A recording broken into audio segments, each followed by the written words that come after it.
Free for all.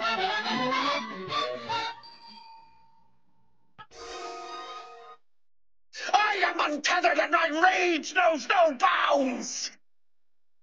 Ladies and gentlemen, all I know is you never had the makings for varsity acting. What is it with you and this obsession with this varsity crap? People come to us because we don't sell them an interest. They can't refuse because of the implication. You wonder ever you're a bad man? World needs bad men. We keep the other bad men from the door. Some things are a matter of duty. the world's greatest radio show in Tennessee. That doesn't sound right, but I don't know enough to dispute. Mine's about to take advice from a clown whose eyes head first into the shallow into the booth. It's Talk Sports with John Reed and Cody McClure.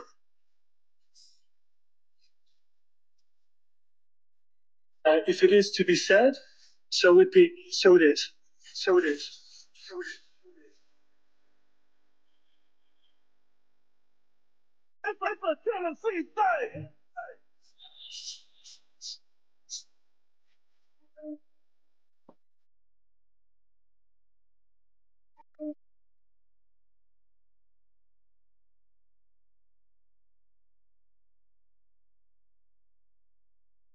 Back in the booth, back on the airwaves, coming at you live from the White Claw Hard Seltzer Studios. Top of the morning to you. It's Thursday, August 14th. John Reed, the return of Cody McClure. We got bad news, Bubba. And for one of the last couple times, we got intern Jackson here, ready to go. Cody, welcome back, my friend. How are you? Good morning, John. I'm doing fine. It's good to be here. Good to be anywhere. I missed you all. Hello and good morning to the freaks out there, of which there are many. Thursday, August 14th. Beautiful, beautiful time to be alive. I feel like something's different over here on the P team. And I think maybe it's Jackson's glasses. I don't know if something happened with his eyesight while I was gone, but now Bubba and Jackson are both wearing glasses. Looking like a real science duo over here. We got Darwin and Walker over here on the P team now. Those are scientists. I don't mean Darwin Walker, the former Tennessee football player, although shout out to him. He came up big in that 98 Florida game, but I'm doing good. Doing good. Hope you're doing well. How are you? I'm all right. The camera was all zoomed in on me for some reason. Well, so, it's really close on my head there. You can see every blemish. Yeah. And there are many. There are a lot of blemishes. But we're good otherwise. My tooth is something in my mouth is a little tender. I don't know if it's my tooth or just the edges of my mouth or something, but okay. A little tender. Went to play trivia last night. Second place finish. Almost had to get in an argument with the guy, though. The guy who runs the trivia is a little bit of a jerk. Oh, yeah? What happened? Did it get a little out of hand? Or? Well, I don't know. It felt like we might have some problems. I don't know, because went to the final question in second place. Strategically, like we were 15 points down from first place. There's no way we could catch them. So I was really worried about, just making sure we were 15, or we were 5 points behind first place, couldn't catch them. We were 15 points ahead of second place. So strategically bet enough to make sure if we got it right, we had one more point in the second place. Does that make sense? Yeah. We had 165, they had 150. I was like, hey, let's bet 136. That way, if we get it right, we'll have 301. Yeah, you're good at the math on those things. Yeah. So, then we get it right. Pretty easy question. Nailed it. And then the guy reads our scores, and he says we have 295. I'm like, 295? At first, I was like, did I mess up this math? I was like, no, I didn't mess up the math. And I was like, I definitely wouldn't have an even number. I was like, I specifically either remember betting a 1 or a 6. So then I go up, and they try to tell me that my 136 was a 130. And my 0, like, it had a pretty big tail. Was it the best 6? No, but like it was, to me, clearly not a 0. And I looked at him. I was like, you really thought that was a 0? I was like, it's clearly a 6. And he's like, clearly, you think clearly that's a 6? And I'm like, well, yeah. I was like, yeah. He got mad that I used the word clearly on him, and I wasn't meaning no. I didn't come up like wanting any smoke. Hey, why don't you go get a logo on your hat there, bud? Yeah. I was making fun of you for that. I wasn't wearing this hat yesterday. This was just in my car. Yeah, this is just in my car this morning. I got you. Or actually, I might have been in the other office. But either way, I digress. I made him mad because I said the word clearly. Yeah, which I wasn't even trying to be aggressive. I was like, hey, brother. I was like, I think you just messed our score up. I was like, we should have 301. Clearly, that's a 6. Yeah, and then he showed it to me. He's like, sounds a little aggressive. But I misrepresented it a little bit because I was like, hey, brother. I was like, can you come over here? I was like, I walked up to him. I was like, you said we had 295. I was like, we should have 301. I was like, I bid 130. I was like, he pulled up my score. He's like, well, you bid 130. I was like, no. I was like, that's clearly 136. I was like, that's not. I was like, that's a 6. Like, you see the line, and then he was like, really? And I was like, yeah. I was like, why would I bet 130? I was like, why would I, like, logically, like, I was trying to bet so I'd have 301. I was like, it's 136. And he's like, that's a 0. I was like, no, it's not. I was like, it's clearly a 6. He's like, clearly. I was like, go ask anybody else. I was like, I'm not trying to cheat at trivia to get second place. And he's like, go back to your seat. I'll look at it. And I was like, yeah. I was like, let me study this. Well, I know, but I was like, I'm not trying to argue. He's like, just go back to your seat and I'll figure this out. And I was like, all right, man. It was like 7:45. It wasn't even like a late night trivia or nothing. Like, it was at a restaurant. It wasn't like at a bar or nothing. Like, he was coming all aggressive at me. I was like, all right, go sit down, whatever. And then like he came and my friend, my back was to him. I couldn't really see because the stand was so big. My friends said that he looked like he was going to talk to somebody else. So I don't know if he just like gave third place also a $25 gift card, or if he was asking the bartender like, hey, do you think this is a 0 or a 6 or what? But all I know is he dropped off our second place gift card and never addressed it. Never was like, hey, man, my bad. Or, hey, man, yeah, it was a 6. He just dropped it off and didn't say nothing. That kind of rubbed me the wrong way. Yeah, clearly he chose to do the right thing. Was there a clear appendage? Yes. Because I could see where you make a circular 6. I mean, but if it's got a tail sticking up above, it had a tail going up pretty high. Now, like, did the tail go much higher than the loop? Like the loop that closed. I would say that would be a fair criticism of my 6, because the loop didn't go far above it, but it was clearly like separated and clearly enough of a loop that like it'd be the worst 0 of all time. It'd be more of the infinity sign than a 0.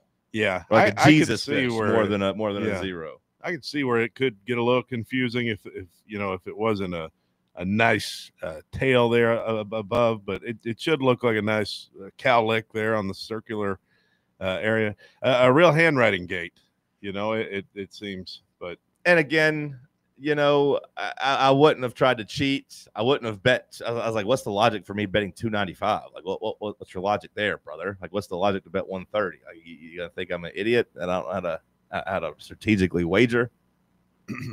Well, he probably didn't know you personally. No, but I mean, if we were in second place, I mean, we've played there a couple weeks now. Like, I mean, you think you start building some type of rapport with the guy, but either way, wasn't a fan, but got our second place. Didn't get an apology, but whatever, it's all good. Did you do anything cool on your week off? I didn't do anything cool at all. I went to Arkansas and came back, and that's about it. I saw the family, and I don't know. I got a little bit of work done on my car. I had a wheel bearing that was making some noise. Got that addressed. That's good. Got my tires rotated. Nice. Saw both. Saw my grandma. Nice. I was gonna say saw both grandmas, but I actually missed the other one. But I called her, so I did have a nice conversation with her. Was she out of town? She was quilting. I forgot that she quilts on Tuesdays, and I was getting ready to leave town, and I drove by her house and there was nobody there. And so I called her, asked her what she was doing. She said she was out quilting. I said, yeah, Mimi quilts on Tuesdays. I forgot. I shouldn't have waited till the last minute to see her. But that's what I was going to say. yeah, I mean, it was on me, but I called her that evening. We had a nice hour-long talk on my drive back. So I at least, saw the family, did that. That's good. And then spent a night in Nashville Tuesday.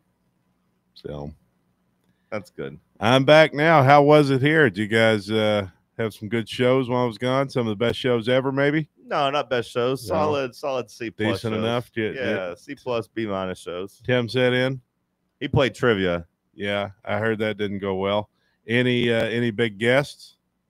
I talked to Jordan yesterday. Oh, I know him.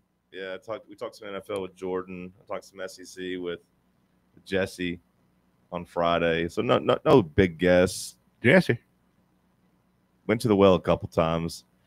This week's been better. Last Thursday and Friday, Jackson was gone too, so that it was just being Bubba at that point. So those weren't easy. Now, did I hear you correctly? First thing in the morning with my brother Bubba. Right. Yeah, I know how that could be. You know how he is, just that guy. Damn spacey. You talk to him and you feel like you're taking a trip to Mars sometimes, brother. Yeah, all that acid he does. Yeah, in the mornings. That's a good point. That's a good way to describe it. Talking to Bubba sometimes in the morning is like an acid trip. I'm like, what the hell is this guy talking about? Yeah, you're staring at him and suddenly his face starts melting. You're like, whoa. I try to look away. Am I on acid or are you on acid? I just try to look away. Yeah, give me a hit of that. Now, did I hear you correctly at the top of the show? You said Jackson's leaving the show. Yeah, Jackson. Tomorrow is his last day with us. Oh, okay. Well, nice knowing you, Jackson. Didn't know you were leaving, but I'll still be here. Yeah, he'll still be coming around doing some stuff. He just has to go to another show. His school schedule doesn't allow him to really come into the mornings anymore. Oh, I see. Yeah, convenient. Yeah, it's not you, it's me. Yeah, I got you. I was told that by a barista earlier too. Yeah, I saw that you got your coffee though, so that's good. Yeah, but she didn't look at me. I think she was busy, really busy this morning, maybe. Oh. So she, you know how they are in the morning. They got a lot going on. Sure. But boy, they got a new one that I dealt with, and she was over the top. Hi, good morning. How are you doing? I said, I'm fine. Go Vols. She saw I was like, lady, tone it down. I didn't say that, but I thought it. Well, anyway. Bubba, you good over there? Clearly. Love to see it. You're volled up. Love to see it. Cody's volled up. You're volled up. That's good. I'm not. I got a yellow shirt on and a plain white hat. One thing I regret missing while I was gone was the John Mateer story. I saw that going around. I heard a lot from these major sports journalist nerds about, oh, this is unacceptable. Yeah, it was funny. Jordan was sending me all the old history from our Venmo things that we've said in the past, just joking, jokingly, like for heroin, erectile dysfunction pills. I mean, I feel like it's pretty common among young guys. I thought that got really blown out of proportion. I always put world domination on mine. Yeah. You try to be creative with it. Sometimes I'll just put a random emoji because it's like you can't leave it blank, and I don't know, just emoji. Yeah, I do that too. Yeah, groceries. Yeah, rent money. Maybe in my younger days I put jokes, but now it's just get it over with. Use thank bandages. You. A lot of times I just put thank you, thanks. Here you go. Have a great day. Yeah. I don't want to sabotage any of my friends. Jackson, blank white hat. You good over there? You don't like the blank white hat? I don't love it either, but I just haven't cut my hair in a while, bro. I got no problem with it. I'm gonna eventually, I don't know. I was just sitting there. I was maybe it's inward half. It's inward half. Yeah, I was gonna say inward half. They had my boy Todd had literally like 100 blank hats. He's like, I can't do anything with these. Do you guys want them? Yeah. And I said, yeah, sure. We'll do something with them. We sell local high school apparel. I was like, we'll throw some high school logos on it or something. Maybe we'll put a FANRUN logo on it or something. But I haven't gotten around to it yet, and I haven't cut my hair. And like as you can see here, without the hat on, it's pretty damn shiny with it zoomed in. So I was trying not to blind the audience. Yeah, no, it's got a real problem. No, it's a nice hat. I'll put some. What about backwards? Does backwards work better? No. Still not better? No. But at least it's like you can't see the blank front of it. Yeah, but, that's true. Yeah. I mean, I'm trying. Look, I don't want to blind the people, the freaks. Maybe that is better. That's good. It's a good hat, you know. I know it's good quality because it's inward half.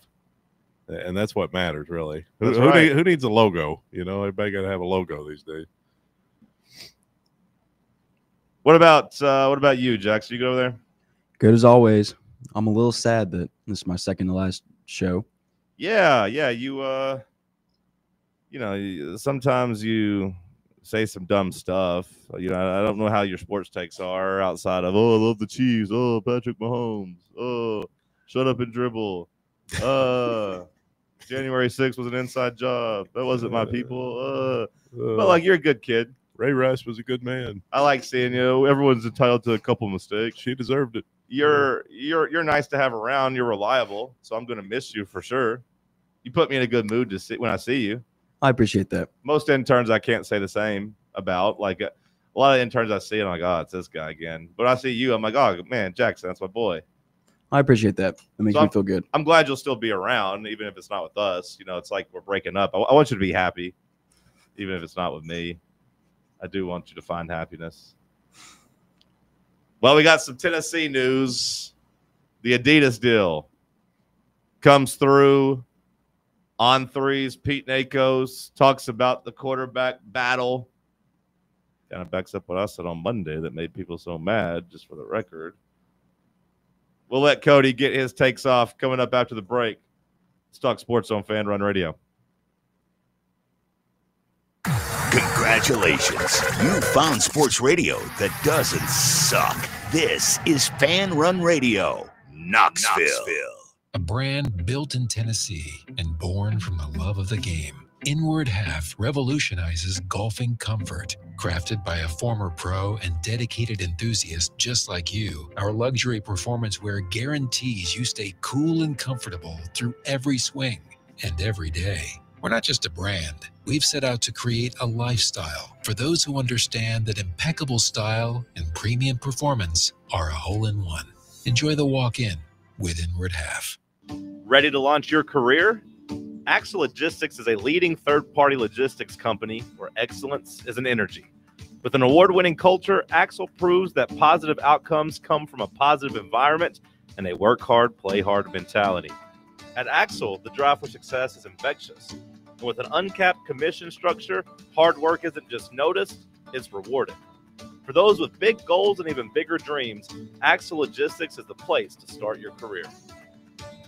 Rickard Ridge Barbecue, located in beautiful Cove Lake State Park. Rickard Ridge is home of the best ribs in the Volunteer State. Smoked daily by pitmaster Mark Rickard. The barbecue at Rickard Ridge is mouth-watering, fall-off-the-bone delicious. Take the scenic drive up I-75 to exit 134. For directions and to look at the rest of the menu, visit Rickard Ridge online at rickardridgebbq.com. What's the difference between an ordinary EV and a Mercedes-Benz EV? The feeling. Electric is what gets you there. Mercedes-Benz is what moves you in ways no other automaker can. Feel the freedom of the superbly versatile 7-seater EQB. Revel in the inspired, customizable comfort of the EQE sedan. Sense the brilliant intelligence of the EQE SUV. Discover the boundless capability of the EQS SUV. And luxuriate in the flagship meets spaceship magnificence of the EQS sedan. Every Mercedes-Benz electric vehicle offers the very latest MBUX voice-activated AI software, as well as remote access to a whole host of functions via the Mercedes Me Connect app. The vehicle's electric, the feeling all Mercedes, the choice all yours. Test drive a Mercedes-Benz electric today at your local dealer or learn more at mbusa.com/EQ. Are you looking for a treat that will knock it out of the park at the next watch party? Just like your favorite baseball team, Crumble brings the best lineup week to week with an expanded roster that includes key lime pie, strawberry cake, or my personal favorite, Monster featuring M&M candies. Let Crumble treat you to the best cookies in the game. Download the Crumble app and start earning rewards. You can even vote monthly on what flavors you would like to see at any store of your choice. Warmer weather is here, so get to the ballpark, but don't miss the cookies.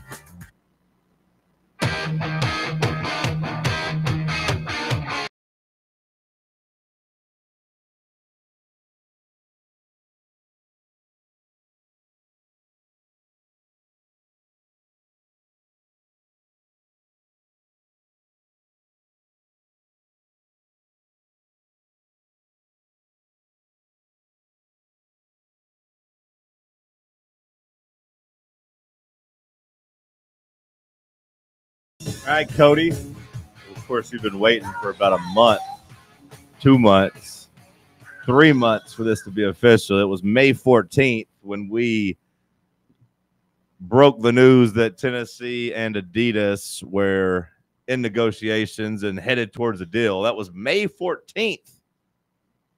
3 months later, yesterday was the 13th. The day shy of 3 months later, the deal comes through. I thought it was kind of funny that you got all that news and you weren't here to write about it. William, Tim, and I all got a little giggle. Like, oh, look at all this Tennessee news. We ain't got one damn website post up about it. I was like, William, you know how to do it? He's like, no. I was like, you don't know how to blog? He said, no. No blogging. I knew how to. But I was like, I don't feel like it. Well, I mean, our boy Aiden over at Kansas, he might have put something up. Who knows? He's good at getting things up sometimes. But does he have the green light just to post himself? Yeah. Oh, nice. Yeah, I haven't checked the website, but there's I don't know how to make it to where it has to be reviewed first for someone to work in the back end there. This guy, what a machine. He's a machine, man. He's probably wondering why none of his stuff has been promoted this week, because normally I'll find his stuff and look at it and then tweet it out. But you need to go through and give him a shout out. Yeah, I will. He does a good job. But yeah, the Adidas thing, it was it took a little bit longer than I expected. 3 months. I think we thought it was going to get done within about 60 days or so. And they may have had it done officially, but the announcement wasn't made until yesterday. But as everyone has said about it, a poorly kept secret that it was coming. I think we all knew that this was the direction we were going, and people seem to be more on board with it based on some of the polls and stuff that I've seen. It's Adidas is polling better than it was, say, 2 or 3 months ago. People are not as up in arms as they were. Some people still not happy about it, but this was a decision that Danny made for the money. And I think it's the right decision, money-wise. We'll let Danny tell it. It's not just about the money. It's about the damn respect. He says, hey, we want a partner that values us. Now, sure, some would say, maybe many would say that, money is the best way to show respect. But he said, hey, I could not be more proud to be a flagship partner with an elite global brand like Adidas. They have made the best fan base in all of sports and our brand a priority. Yeah. It's better. Sometimes it's better to settle with one who loves you than it is to chase the bell of the ball. That's what I've been trying to tell you for years, brother. Yeah. I know. Find you a nice 5.5 or 6 that just wants to take care of you and love you versus run around looking for these 9s and 10s at any local Starbucks you can go into. That's true. Falling in love with any damn barista that'll write good morning on your cup. Not any barista. Not any. But yeah, no, it's true.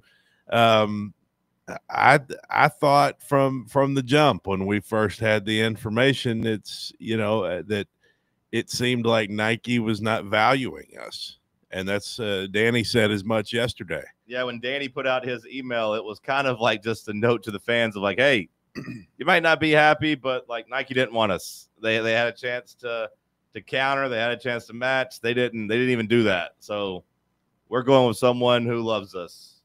Yeah, I mean they love Ohio State and Texas, and they didn't want to pony up for lowly old Tennessee.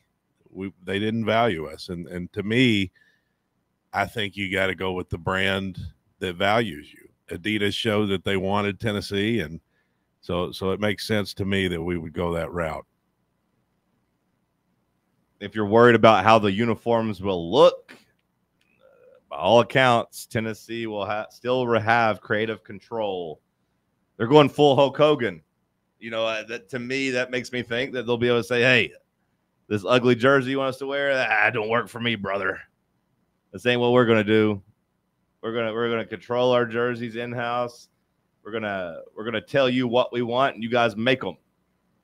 Now we'll see if that lasts, if that is facts. Well, the first time they put out some really ugly jerseys, we'll find out, hey, is that in-house at Tennessee, or did Adidas put pressure on this because they want Tennessee to be the Oregon or Notre Dame when you look at Under Armour and Nike? This is the flagship brand. We're going to do all of our cool stuff for these guys. Well, we're also at the forefront of a new wave here too, right? In terms of the NIL portion of the deal. Like we're kind of the first school that has worked that into our apparel contract, if I'm not mistaken. We're not the first. We're not the first. No, that sounds like I am mistaken. You're not far off, but like Texas Tech went to Adidas and they have a big partnership with Patrick Mahomes. So like as a part of their deal with Texas Tech, Patrick Mahomes, I think it was 6 athletes, I want to say, at Texas Tech got to be Patrick Mahomes under his brand. You know, think of Team Jordan. There's like a Team Mahomes. They got deals to represent Mahomes's side of the company and got some NIL money for that. So okay, so it's not new, or it's not old. Excuse me, it is new. It's not the first, but it's something Adidas, I think, is trying to lead the charge on. Yeah, that would be NIL related, but a portion of the money should go right in our pocket for buying players, right? That's what the talk is. Like, this is a big influx of cash by all accounts. I mean, you know, the overall deal, they say, is not going to be released, although that feels like something you would have to disclose if somebody was to do a Freedom of Information Act like request, right? Like, isn't a FOIA, as they call them. We're looking at you, Adam Sparks of the Knoxville News Sentinel. Like, I'm under the impression that any contract that Tennessee has is open to like be kind of, yeah, I mean, it's peeled back because it's a public university. I think that would be accurate. Now, they might not give us the, you know, Adidas and Nike, Adidas and Tennessee might not have specifics ironed out for that very reason, in terms of like, hey, X% of this is going to be cash, this is going to be NIL, this is going to be apparel, but the way everyone's talking, it's going to be close to $20 million. Last week, maybe even 2 weeks ago, we were told it was going to be in the $18 million range. That's a big number. With, you know, the numbers that were kind of floated was that like 6-ish, 6 to 7 was going to be like just straight cash, homie, to the university, where the, you know, 3 or 4 was going to go to like NIL opportunities for players, and then, you know, 10, you know, 8, anywhere from 8 to 10 million would be like the apparel and like the stuff for the university and the equipment and all that stuff. And the Nike deal we were working under was roughly what, about $5 million a year? It's been a while since I deep dived in. Yeah, I want to say it had gone to like 6-ish, anywhere from 6 to 7, but like that was only like $2 million in cash, I think, was the number that was floated around. Yeah, so our value has tripled essentially in terms of what Adidas is bringing to us. I think it's fair to say, based off what we've got and what other people have reported and talked about, like, yeah, like tripled from 6 to 18 at the very least. Like, no one's gone out and said it's exactly $20 million, but they're saying it's around $20 million. So let's just call it tripled. Well, that ought to be worth leaving Nike, leaving them behind. I mean, I think that's, you know, that's a much better figure, much better number. That's a lot of money in the grand scheme of NIL and recruiting and all that. So I'm happy in that regard. Look, I don't think Adidas has ever been shy about buying players. There was a whole federal investigation when it came to it with Kansas basketball and Auburn basketball and Louisville basketball. Like, I think they've always been kind of willing to go out and buy players. My mentality on this is just to trust Danny White, and maybe that makes me a sheep, but I like what he's done. I mean, in terms of the business side of things, I mean, where has Danny White missed? People would say the talent fee is a miss. Calling it a talent fee is a miss, but I think the idea of it is not a miss. People are mad about that. They get mad about the rising costs, which I don't blame them. I mean, hell, it's expensive to be a Tennessee fan right now. But I've always said, as long as you're winning and people are fighting tooth and nail to get in the stadium and get in the arena, like, hey, you could charge a little bit more. We'll see what happens if the boys take a step back and how he pivots there. The entertainment district that seems to be at least trending towards a swing and a miss to put out a big statement like, hey, we're going to be the first of our kind in college athletics. We're going to knock down this garage. We're going to do all this stuff down here. And then, like, we haven't really heard any updates or peeps about it. And the latest report from Brent Hubbs was like, hey, I don't know if this is going to I don't know. He didn't say he didn't know if it was going to happen or not, but he said, hey, I'm hearing more and more that garage is not coming down at the end of the season, a.k.a. we're pivoting somewhere. And then it makes sense because, you know, the school's losing $20 million a year now because they're having to pay players. Like, they're losing $20 million out of their budget that they thought they might have had. So maybe the entertainment district's not the best optic right now, so hold off on it. We'll see. But people have pointed to that as something that he missed on as well.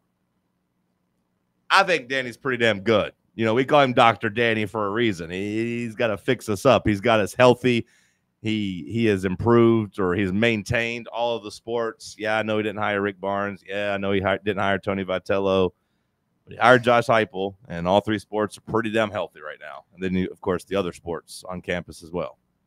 At the end of the day, will this cost you any recruits? You think there will be a couple of guys who just refuse to wear the Adidas brand? I mean, because I wonder about it more so with basketball, I think, than I do football. Man, I think whenever you have Cooper Flag in New Balance and you have Nate Ament in Reebok. I still get nervous about saying his last name. Say it for me. It's just Ament. Ament. Ament. Nate Ament's like when you have him and Reebok represent the brands, like both of those are off the beaten path, if you will. So I don't know, man. Like, you might have a couple that snarl their nose up, but like, is that worth modeling, or is that worth making like all of your plans in your athletic department about a couple recruits that are worried about fashion that much? I have heard that generally players don't like it. Like, you know, if they had their pick, of course they'd choose Nike. But I don't think, at least I hope it's not going to be the difference in bringing in blue chips or not bringing them in, you know. We ain't had anybody quit yet, have we? Like, we ain't had nobody enter the transfer portal on the football team, right? No, I heard David Sanders doesn't like it, and that's coming from a pretty reputable source at the Kappa Delta house. So, you know, we'll see if it has any major effect. I don't think it's going to have a major effect, though. And I think everybody is pretty on board with, like, yeah, we'd prefer to be Nike, but we understand. It's like the old Chris Rock bit, you know, about OJ. He's like, yeah, what he did was wrong, but I understand. Yeah, I don't know if it feels like that as much as just like, hey, we get it, business is business, but sure. Yeah, I was just looking for a comparison somewhere. If they're taken care of, if the apparel is cool, if it's comfortable, you know, I don't know. I don't want to be a hypocrite, man. I don't like wearing Adidas. I like it. I've always worn it. I mean, now, the basketball shoes I play in, I'm going to get some run in it tonight. I rock Adidas. I rock the Trae Youngs. I wear those when I play. But like when I'm walking around, like I got Nikes on now. You know, I wear Jordans. I wear Nikes. Air Force Ones. Now I do have some Yeezys, some Adidas shoes there, but they broke up with him. A lot of similarities between Yeezy and Adidas. Sure. No, they hate each other now, but I don't know. Bubba, how do you feel about Similar values, though. So there's a couple things. One, we got kids, you know, in high school, the recruits wearing, you know, stuff from Temu. And, you know, so I don't really think that they're concerned too much with the brand overall, as long as they get a chance to play D1 football and get paid for it. Well, see, I think some levels of recruits, sure, but there'll be some. The blue chips that aren't like the 4 and 5 stars that you want to recruit. They're past the point of, I'm thankful to be able to play college unless football. It interrupts with their like own brand deals. Like it's, you know, I don't see too many issues there. Tristan but then Keys, also, you know, he's an Adidas guy. Hey, Tristan Keys, you see, that's right. For the fans, like Adidas deal for you, buddy. You know, people are wearing, you know, Champion apparel. They're wearing Volunteer Traditions and wear half, you know, any type of branded apparel. So I don't think for the fan side. Hell, I know guys who buy stuff from Walmart. Get that old ugly Smoky Dog logo. It's not that ugly, Cody. I like it. I bet you do. But you're right. Like the fans, it felt a lot different to me in 2013, 2014, whenever like the report that Tennessee was moving to Nike, like that to me putting myself back in time 11 years ago, you sucked at football. So like you were willing to blame any type of outside force that like this is part of the reason we suck. Never mind the fact Derek Dooley couldn't coach and Lane Kiffin left, and all those things kind of caught up to Fulmer over the hill.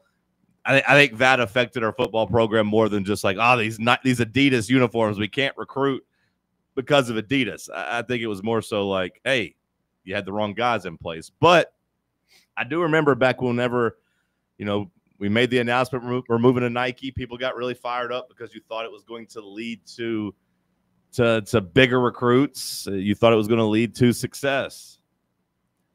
Well, Texas A&M, I mean, they've been with Adidas for a while, and they always seem to recruit at a high level. They never do anything on the field, but they recruit well. Sure. It is funny that last week you actually had A.J. Brown make news. Now, I don't know if he was trolling. I don't know if A.J. Brown's just a weirdo.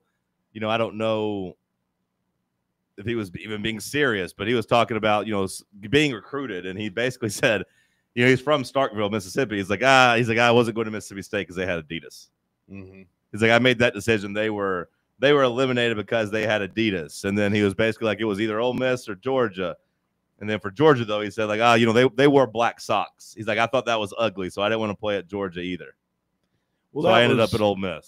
That was also at a time when the NIL was not at the forefront. I mean, I know players were getting paid back then, but everything was kind of under the table, so maybe his decision would be different if Adidas School A had offered him, whatever, $1 million, and Nike School B offered $800,000. If it adds money in our pockets for paying players, I think it's a good thing. How do you feel about it? Let us know in the comments. Feel free to tweet us. You can send a message to the old text. I'm not gonna be able to get the text box since I got this new phone. Go to YouTube and comment. Hang out with the freaks on YouTube. Fire up the comments there. How do you feel about the switch to Adidas? I think you do have people that get really, really mad about it, get really fired up and angry about it. Then I think you got a lot of people like us that just don't care. Yeah, I mean, unless I start to see a major drop-off in recruiting, like suddenly we can't get any blue chips. I mean, I just don't think that's going to happen. I think it's all about the money these days. If Faison Brandon comes out and says, hey, guys, I just can't bring myself to wear Adidas. Sorry, I'm going to North Carolina. I want to wear the Jumpman. Like, unless that happens, if you have like a guy that's already committed, all of a sudden jump ship. If David Sanders, according to Cody's reporting, is so disgusted by the idea of wearing Adidas that after the year he says, hey, guys, I'm going to Ohio State. I'm going somewhere else. And it's not because like we went 8-4, or it's not because, like I just don't like it here. It's because of this damn uniform. Then we can talk. Yeah, until that happens, I think we'll just have the wait and see approach. I feel all the way about football. I will say basketball, like you said, it does worry me a little bit about basketball. Yeah, those basketball players, they're, the brand is more, you see them closer up, Well, just for a long time, like Adidas ain't really had too much juice when it comes to basketball shoes. Like, I mean, Adidas is pretty much like, when I think of Adidas, I think of soccer.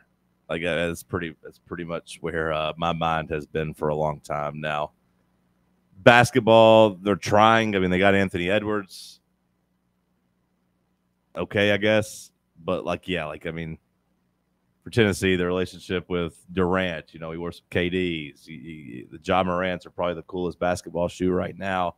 They're Nike. I do worry about basketball a little bit because, I do think players care about their shoes a lot in basketball. Mm-hmm. How they feel, how they look. That does alarm me a smidge. Well, it's just what you got to wear on the court now. I mean, it's not, they can still have all their individual deals and whatnot. So that's just that's what they got to wear during the game. I think we'll be all right. Okay. Let us know in the comments how you feel about it. We will continue the conversation on the other side. It's Talk Sports on FanRun Radio.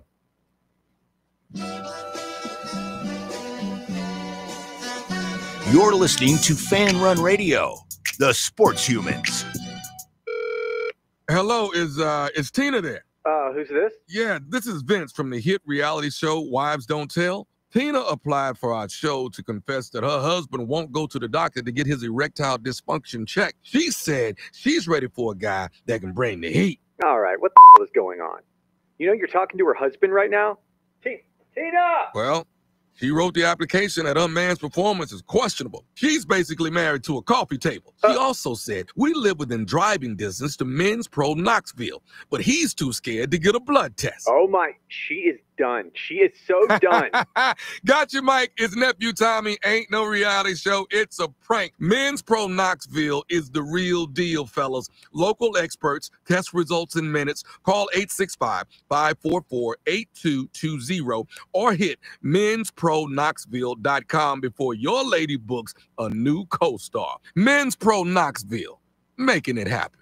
Dental health is so important. It's one of those things that if you don't stay on top of it, it can really come back to haunt you, both financially and, of course, in terms of your physical health. If it's been a while since you've been to the dentist or you've got a dental issue that needs attention, do what I do. Go to Malone and Costa Dentistry at Knoxville Smiles. You can schedule your appointment online right now at knoxvillesmiles.com or just give them a call at 865-539-1776 and tell them FanRun Radio sent you. Located in Knoxville's historic Old City, Barley's offers great food, live music, the best draft beer selection in town, and now your new favorite place to watch sports.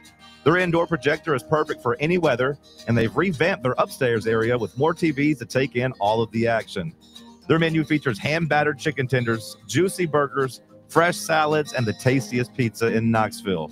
You can enjoy their happy hour drink specials daily from open until 6 p.m.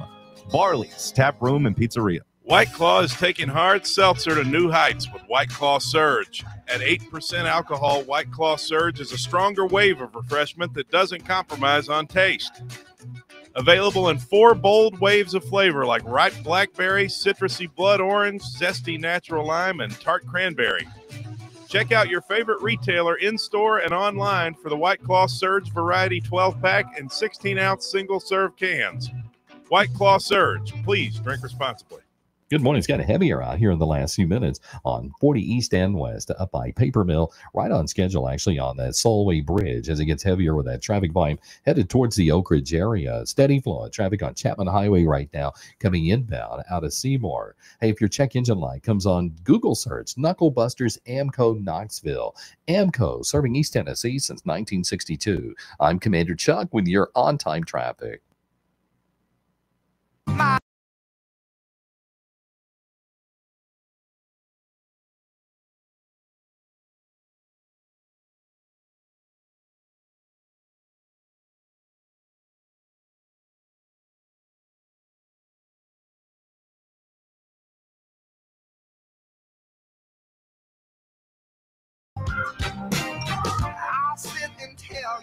Candace Parker, also the president of the women's side of Adidas on the basketball side. So like we got some friends in high places over there. So I would imagine this is going to be good for the Lady Vol basketball brand as the living figurehead, the living spokesperson of the brand, you know, working hand in hand, employed by the apparel company you are partnered with.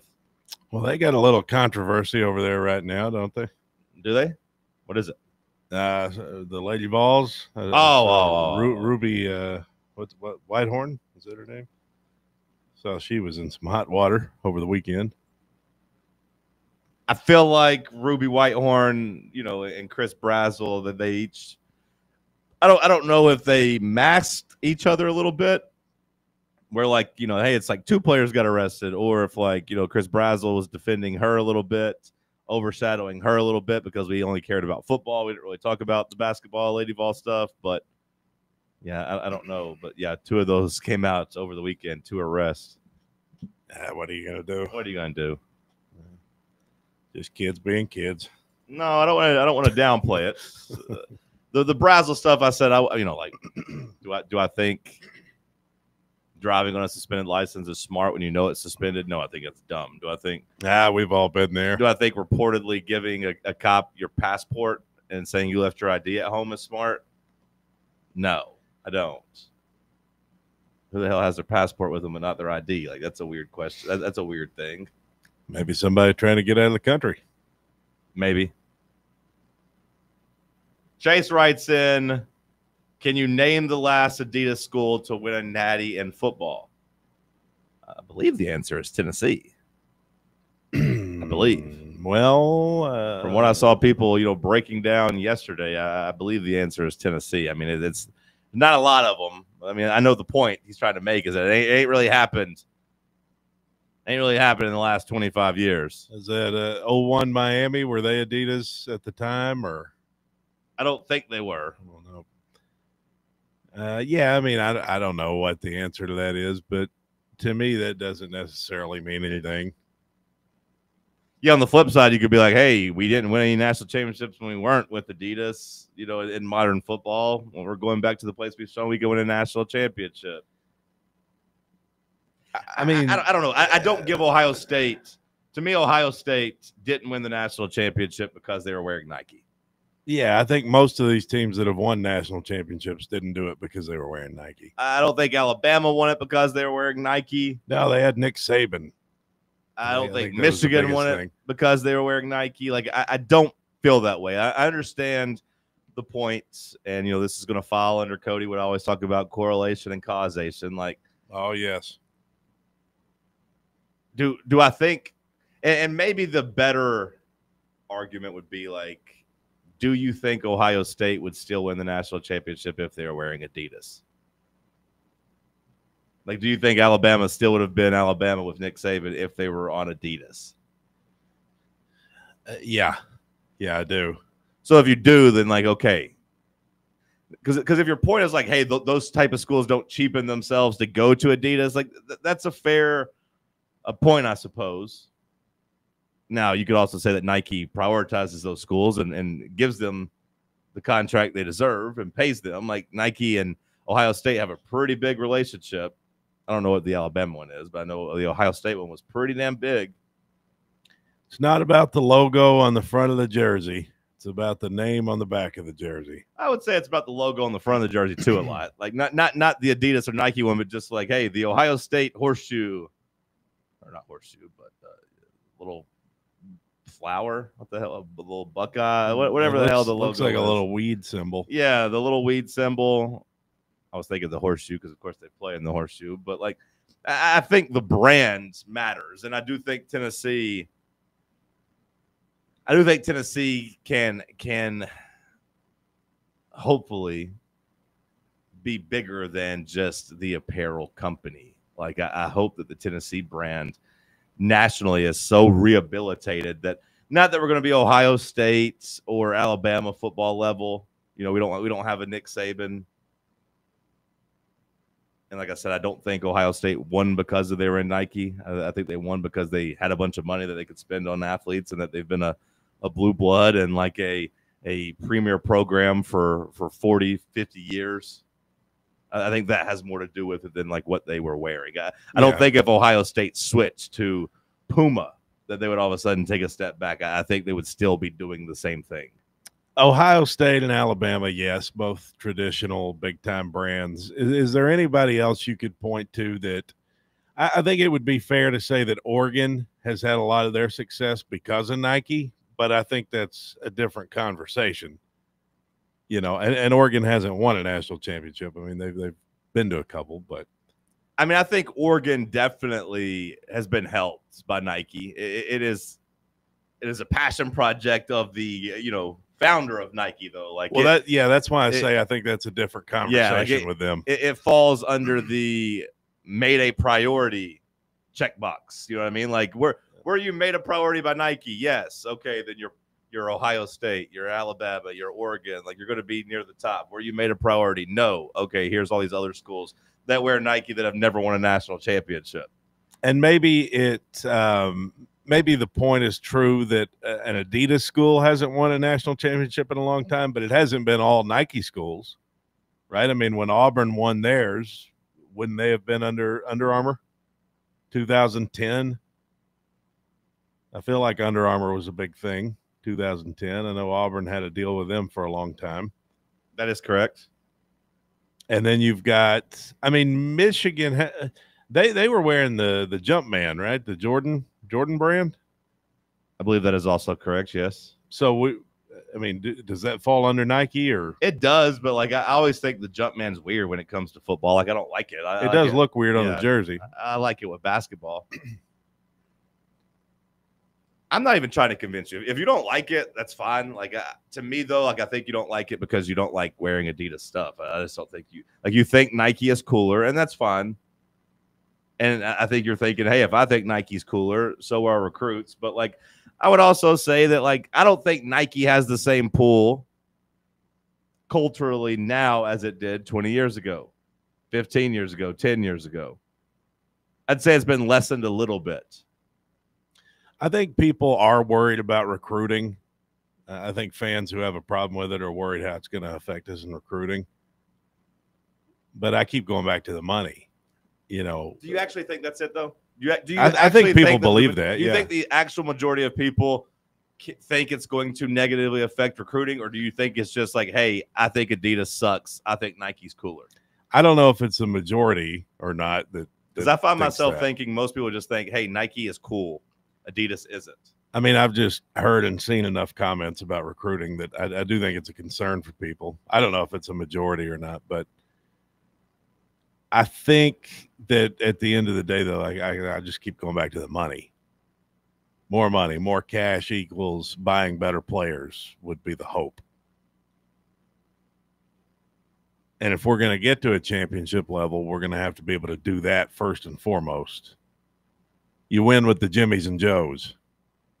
Maybe Jimmy doesn't care about Adidas or Nike. Maybe Joe does, but I can't imagine it making that big of a difference in the year 2025. Maybe I'll be wrong. Well, as you talked about, Landon over on FANRUN TV, he points the same thing out. It shouldn't cost us any recruits in football.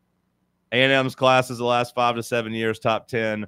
Miami, Notre Dame, Auburn, all recruit pretty well. All recruit general top 10 classes. Like none of those. Yeah.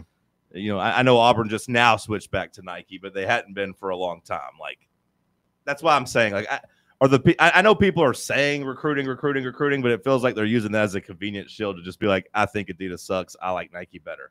Swoosh, the swoosh is cool. And look, I agree. I don't really wear Adidas apparel. I don't wear too much Nike, like outside of shirts and like basketball. I do all my basketball shorts are Nike. Like I don't really go to Adidas.com. I go to Nike.com whenever I'm trying to buy some lounging shorts or basketball shorts. Do you think so? You think the majority of people are more concerned personally than they are recruiting? Personally, yes. That'd probably be a good poll question. And I think they're hiding behind. Well, I don't know if they'll be honest, because I think they're hiding behind the disguise of I'm worried about recruiting, but I don't think that's it. What is the chief reason you are concerned about the switch to Adidas? Is it because you don't want to wear Adidas, or is it because of recruiting? I also think perception. Like I also think it looks bad in the sense of like whenever it gets announced, you had people making fun of you, other schools, like other fan bases poking at you, like, oh man, Adidas, gross. Yeah, how much you make in Kentucky or whoever you are? Oh, gross. You guys are wearing that? Ugh. How much money you guys got coming in? You got 18 million coming your way, or no? Boom, roasted. Boom, roasted. Yeah, cut the check. Give us some money. Give us some money. But look, just want to be fully transparent again. Like I think Nike's cooler too. I don't really wear any Adidas. I'm supporting my boy Trae Young, but then I bought one of his shirts and it didn't fit right. So like I don't really wear it. But the Nike t-shirts don't always fit me great either. So I just don't really wear it anymore. When I buy Vols apparel now at this point, I'm just buying some of the nicer brands. Is kind of the way it's going. It's trending. Yeah, I mean, if I buy a nice game day shirt, like I either get an inward half or I get something nice made here at SM, or I go to one of these stores that has a couple of big and tall options and I get like those, Antigua brand or something like that. I don't know that I have a Nike officially team license. Maybe I'm the wrong guy to ask though, because everything I got to have is big and tall. So to me, I mean, personally, I couldn't care less about which brand it is, Nike or Adidas, but I know some people do. Would it quell your concerns if Tennessee signs a top 10 class in football this go around? Like if nobody jumped ship, is that enough of a sample to be like, look, it didn't hurt us? I think you need a more sample size. There's also people that are just kind of anti-Danny White, and they have like they think Danny's trying to screw us out of all of our money. I think that's part of the conversation too. Not only screw us out of our money, but that he only cares about money. That he'll sell out to the highest bidder. Like that's pretty much it. That he doesn't even want to be on Adidas, but hey, they paid so much money, he couldn't say no. Now he's going to lie and pretend like it was a good thing. Yeah, but I don't really understand that though, because we need money. It's an arms race. No, I will say I would find it comedic if Savion Hyder came out and said, "Actually, I'm going to Michigan now. I was going to go to Tennessee, but once I switched to Adidas, that I was torn." But it made it a lot easier now. I wouldn't find it comedic. I would find it comedic just in the sense of people would melt down. A name like Hyder, you'd think he'd be on board with Adidas. Hour 1 in the books. We'll kick off hour 2 with some headlines. It's TalkSports on FanRun Radio. Check out our new and improved website at fanrunradio.com. Hey, Knoxville. Surfside iced tea and vodka made with real brewed tea is only 100 calories, 2 grams of sugar with no bubbles and no troubles. That's right, zero carbonation, so it's easy to sip and enjoy. Headed to a game day or party at a friend's house? Bring an iced tea or lemonade variety pack from Surfside or try their green tea and new raspberry tea vodka. Find the can with the sunset stripes this season. Surfside iced tea and vodka, sold at bars, restaurants, and stores near you. Surfside iced tea and vodka, sunshine in a can. Must be 21 or older. Enjoy responsibly. Yee-haw! I've been hooting and hollering ever since I started betting with the VIP Play app. VIP Play has more than 200 leagues. Every bet type you can imagine. Live betting and live hosts, all with 24/7 support from real live people when you need them. Start betting better with the VIP Play app today. Don't be a better, be a better with VIP Play today. Download VIP Play today or head to VIPPlayApp.com. Make sure you use the promo code FANRUN to take advantage of their welcome bonus and so they know that we sent you. Gambling problem? Call 1-800-8899-789. Must be 21 or older and located in Tennessee to bet. Okay, so we really need uniforms and equipment for this season. Can I trust you with that? Cool, I'll just order them online. What? Yeah, I'm going to hop online and I'm going to get them ordered. Hold up. That's not a good idea. We shouldn't just spend money on some random online retailer, okay? I mean, it seems pretty convenient. Trust me, it's a terrible idea. Let me simplify this for you. SM Athletics. Okay, how do you pronounce it? SM Athletics? They're the go-to for uniforms and equipment, whether it's for universities, high schools, youth leagues, you name it. So why wouldn't you rather go with professionals who can guide us through the process, design the perfect uniforms, and deliver the best equipment? Yeah, I guess that makes sense. What's the name again? SM Athletics. Right. It's definitely smarter to go with a company that emphasizes customer service, fair pricing, and, of course, excellent products. Exactly. So, yeah, I guess it's settled then. For uniforms and equipment for all sports, it's SM Athletics.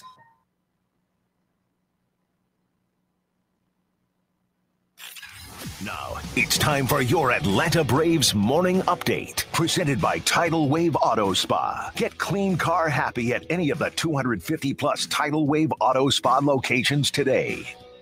Braves come back to top the Mets 11-6. I'm Barrett Salee, and this is your Braves Radio Network morning update. Get clean car happy all season long at Tidal Wave with exclusive membership discounts, giveaways, and more. Visit TidalWaveAutoSpa.com/Braves for more information. It was a wild night in Flushing, New York, as the Braves topped the Mets 11-6, evening up the 3-game series. Mets took a 6-0 lead after the second inning, but the Braves put up 9 in the fourth, including a 3-run triple from Jurickson Profar and a grand slam from Michael Harris II. Marcell Ozuna followed up with another home run of his own later in the game. Aaron Bummer gets the win. He went 2 1/3, gave up 2 hits, walked 1, and struck out 3. Game 3 coming up tonight. Bryce Elder gets the ball for the Braves. He's 4-9, has a 6.12 ERA, 81 strikeouts, and 39 walks. The Mets will counter with Kodai Senga. He's 7-4. has a 2.30 ERA and 88 strikeouts. For leadoff show, coming your way with myself and Chris Domino, 5:55, 4:55 Central. First pitch against the Mets with Ben and Darren, 7:10 Eastern, 6:10 Central, right here on the Braves Radio Network. Attention service members and veterans. Introducing the Griffin Law Firm, your trusted ally in military legal matters. From court-martials to benefit claims, at Griffin Law, your mission is their mission. Here's VFL Marshall Griffin. As a veteran and retired military attorney, I've successfully defended lifelong benefits and helped preserve professional futures. So I know that when you hire a military justice lawyer, you maximize your chance to get relief. With my unique experience, I can advocate for you because there's no military matter that's too big or too small. Let us help you make these critical decisions that could affect the rest of your life. Remain silent. Request counsel. Call Griffin Law. For a free consultation, call 888-707-4282. That's 888-707-4282. Or just visit griffinlawdefense.com. You're listening to FM 105.7 and AM 1340, WKGN Knoxville, and W289CU Knoxville, FANRUN Radio. Truth is my goal. Controversy is my gem. I'll do 100 reps of controversy for a 6-pack of truth. You're listening to Talk Sports. Too much emphasis is put on originality. Feel free to take ideas and update them at your will. All great artists take and update, except for us. It's true. We're 100% original. We're not stealing content for this segment. That's right. Not at all. Airing every day from 7 a.m. to 10 a.m. Cars have 4 wheels. Hoodies have hoods. It's amusing to me when someone says, this is an original hoodie. Bro. It's a hoodie. It's a hoodie. I can't do this. On 1340 WKGN. I am Warhol. I am the number.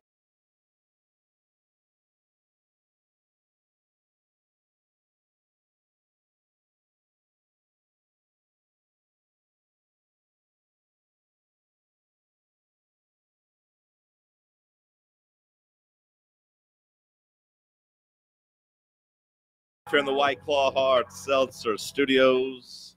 It is Thursday. That means it's Thirsty Thursday. Drink you some White Claw Hard Seltzer. Go ahead. You deserve it. Don't wait till lunch. Do it right now. Hour 2 headlines. What you got, Cody? Maybe drink you some White Claws and eat some burgers if you're in Milwaukee, as the city has won free burgers because of the Brewers' 12th straight victory. Free hamburgers for the entire city of Milwaukee were on the line when the Brewers defeated the Pirates yesterday afternoon. And what a win it was, as the Brewers' streak goes to 12 games. How about that? That's bad news for me and my Reds as they head to they got to play Milwaukee coming up next. Oh, yeah, coming in on a win streak as we're trying to fight for a playoff spot. Yeah, well, it was the pitcher, Brandon Woodruff, said he was feeling nervous out there on the mound. He said, I was nervous because there was a little bit more at stake today. I wanted to win those burgers bad. So what was the promotion? If they win 12 games in a row, they get burgers? Or like what the hell is the promotion? A local restaurant chain, George Webb, has been promising free burgers if the local baseball team won 17 consecutive games for decades, starting way back when Milwaukee was in the minor leagues. But the promotion then dropped to 13 games by the time the Braves made Milwaukee a big league city in 53. And now the promotion is 12 games. Okay, so now everybody gets burgers? Yep. The Brewers. So it's crazy how excited stuff like that makes people. Like when I was at the Aces game, they were giving away pizza. And everyone got so excited when people missed 2 free throws to get pizza. But then I don't think anybody I don't know if anybody went. You had to walk to a shop. And I was like, the line's going to be 400 people long to get this damn pizza. So I didn't even bother getting it. But I was happy in the moment. And when Chick-fil-A gives stuff away inside, Lindsey Nelson or TBA at FCC, I get pretty excited about that. Like, free food. People love it. Yeah, this promotion has been going on since 1970 from this, with it being 12 games when the Brewers moved from Seattle in 1970. They've only achieved it twice, though. In 1987, the Brewers opened the season with 13 wins in a row. More than 170,000 burgers were given away to mark the occasion. Nice. And then they accomplished the feat a second time in 2018. So this is only the third time. How do you think the people working there feel? Do you think they were rooting against the Brewers? Miserable. Yeah, do you think they were rooting against the Brewers? Like, please lose. I don't want to deal with all these people coming in to get these burgers. This is going to make national headlines. We're going to be so crowded. Please. Well, and you got to think you're probably not making tips at a burger restaurant either. It's probably more of a, you're just busier for no reason. You're still making the same $8 an hour. Do you think the homeless people have been informed? Somebody should let them know. If not, because we do a little gatekeeping, like I was talking about Chick-fil-A, you gotta have the app. There ain't too many homeless people walking around with the Chick-fil-A app. You know what I mean? You gotta be inside the building. Like, this isn't just if you're at the game, right? For the Brewers, it's for everybody. That's what it says, yeah. Because a lot of them are like, hey, you gotta go to the game, you gotta have the ticket, you gotta be able to, open the app inside the arena, all those things. But here it's just like, hey, if you want a free burger, come get it, because the Brewers are winners. Good publicity for George Webb Burgers. They've got 31 lunch counter style restaurants in the state of Wisconsin. Okay. So you got to be in Wisconsin if you want to go to George Webb. So they got 31 locations. All right. They're not going to be hurting for this then. Hopefully they take care of their employees.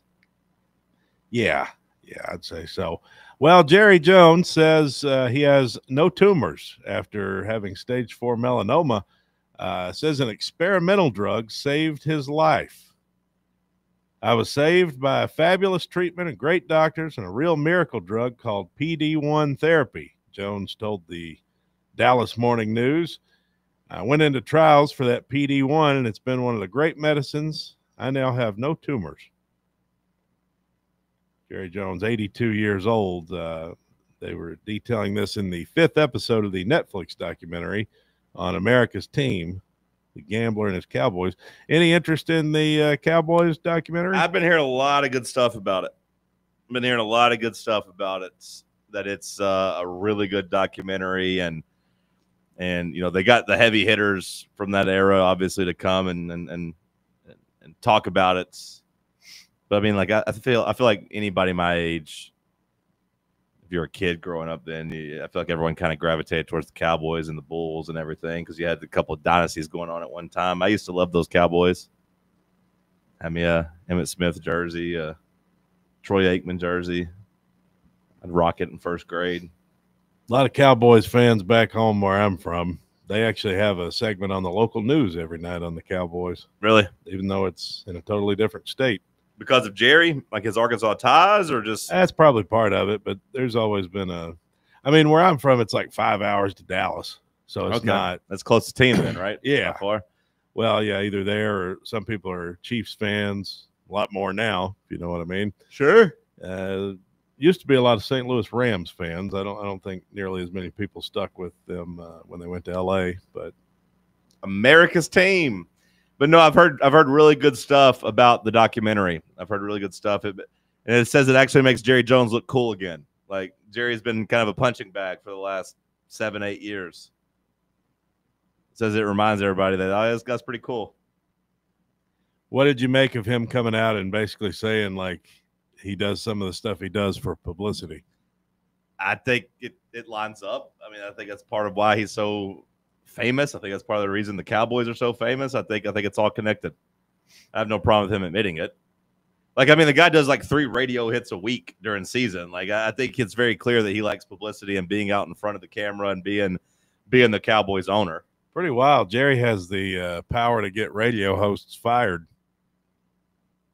Could you imagine that if we had some big wig that came in here every week and we said something that was a little off-putting and got fired over it? Well, I mean, if we carried the Vols games and just was always bashing Josh Heupel whenever he came on and did interviews and stuff, like, yeah, it probably would happen.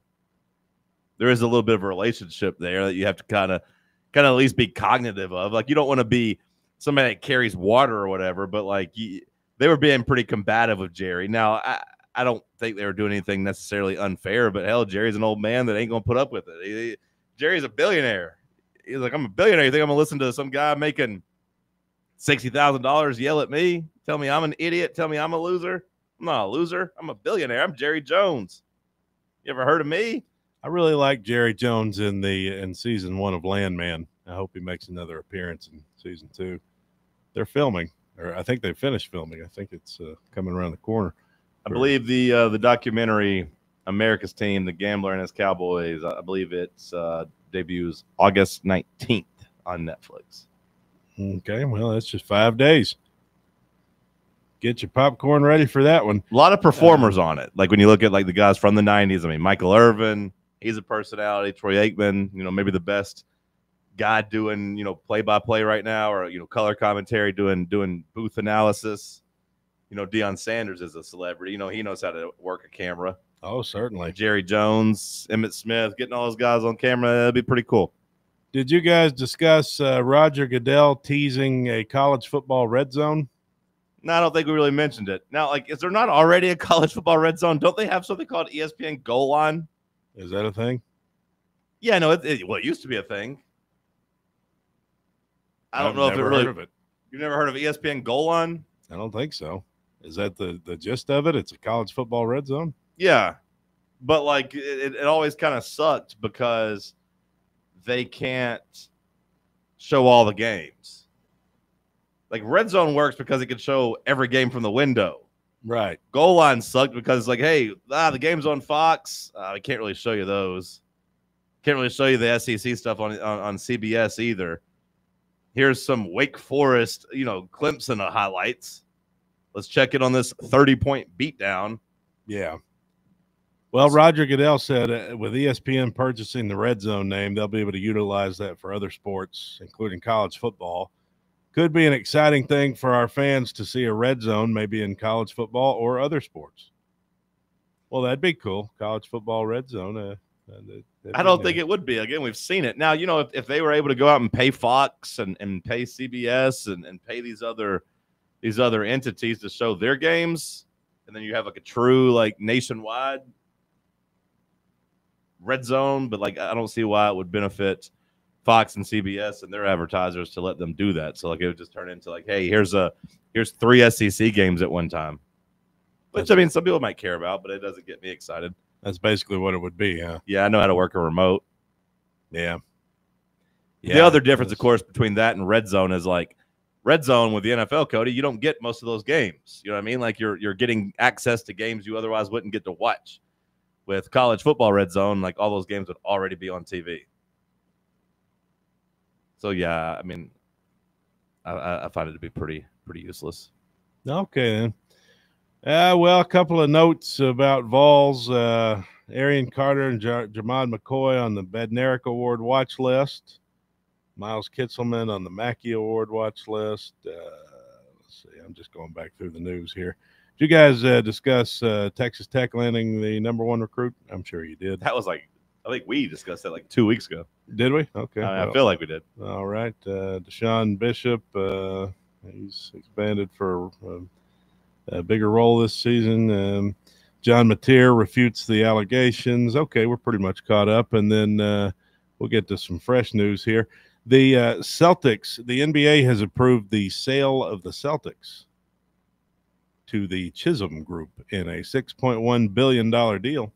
Yeah, that's I guess that was agreed upon, but now the NBA has officially signed off on it. We also had a NBA purchase, kind of pop up over the last couple of days as the Blazers found a buyer. Ah, yes. Yes, they did. They're going to stay in Portland. The Blazers went for a little bit over $4 billion, right? Was it 4.1, I believe the number I saw? Or maybe it was just $4 billion outright. But yeah, the Blazers, just $4 billion outright. Going to get sold to the owner of the Carolina Hurricanes, Tom Dowden. But apparently he is going to keep them in Portland. I don't know if I believe him. You think he's fooling us? I don't know if I believe him. Portland Trailblazers. It'd be nice to have something that somebody pay you $4 billion for. That'd be pretty cool. Yeah, it'd be nice. All right, good batch of headlines. Anything else you want to get to? That's enough. All right, then we'll talk some more Vols. We'll get Cody's takes on Joey Aguilar and what Pete Nakos reported. Coming up after the break, let's talk sports on FanRun Radio. Big Orange Country's home for sports. This is FanRun Radio. Are you looking for a treat that will knock it out of the park at the next watch party? Just like your favorite baseball team, Crumble brings the best lineup week to week with an expanded roster that includes key lime pie, strawberry cake, or my personal favorite, Monster featuring M&M candies. Let Crumble treat you to the best cookies in the game. Download the Crumble app and start earning rewards. You can even vote monthly on what flavors you would like to see at any store of your choice. Warmer weather is here, so get to the ballpark, but don't miss the cookies. Got a flat tire? Strange noise under the hood? Don't stress. Roll into Matlock Tire and Auto Service. From oil changes and brake repairs to brand new tires, Matlock's certified techs do it all. Fast, friendly, and fair priced, Matlock is the home of the price match guarantee. Bring in any competitor's ad and Matlock will match the exact same tire for the exact same price. Matlock Tire and Auto Service, 5 locations in East Tennessee. Visit MatlockTireService.com to find the location nearest you and schedule your appointment.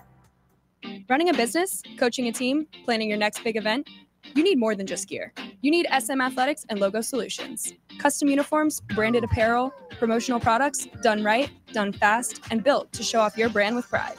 From local businesses to high schools to major universities, SM Athletics is trusted by winners. Get real service, get real quality, get noticed. SM Athletics and Logo Solutions, where your brand comes to life. Visit smathletics.com and let's build something great together. Yeah, it's another day, but what kind of day is it really? A day of doom scrolling? Laundry day? Nah, it's a White Claw day. Light and refreshing tasting, uniquely cold way filtered. There's an iconic flavor for everyone. So grab a pack, grab your friends. Make the most of each day with those who matter most. When you're together with White Claw, every day is a once-in-a-lifetime experience. You just gotta grab it. White Claw. Grab life by the claw. Please drink responsibly. Hard seltzer with flavors. White Claw Seltzer Works, Chicago, Illinois. This is Coach Josh Heupel. In football and life, you need a solid defense to protect what matters most. That's where Farm Bureau Insurance of Tennessee comes in. Score peace of mind with Farm Bureau Insurance, the official insurance of the Vols.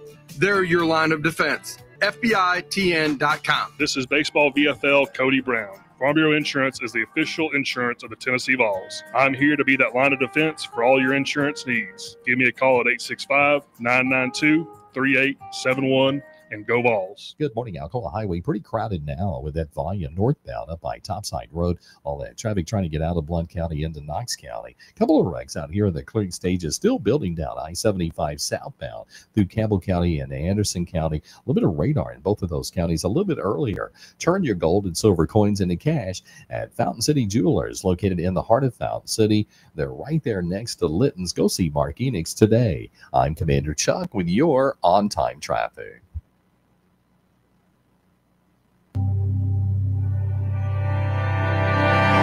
And by the time she wakes, I'll be halfway to my mama's home.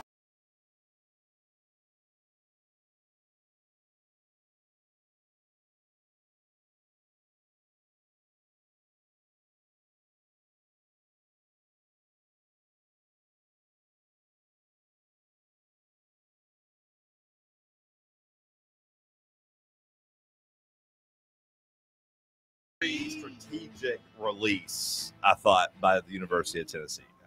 Do I really think that over the last 3 months they were dragging their feet trying to decide whether or not they were going to Adidas? No. I think personally, Cody, that whenever we reported it all the way back in May, the first, to do so, by the way, that Tennessee and Adidas were closing in on a deal that, or not, they were talking a deal, that they were trending that way, that I think it's been pretty much over since then.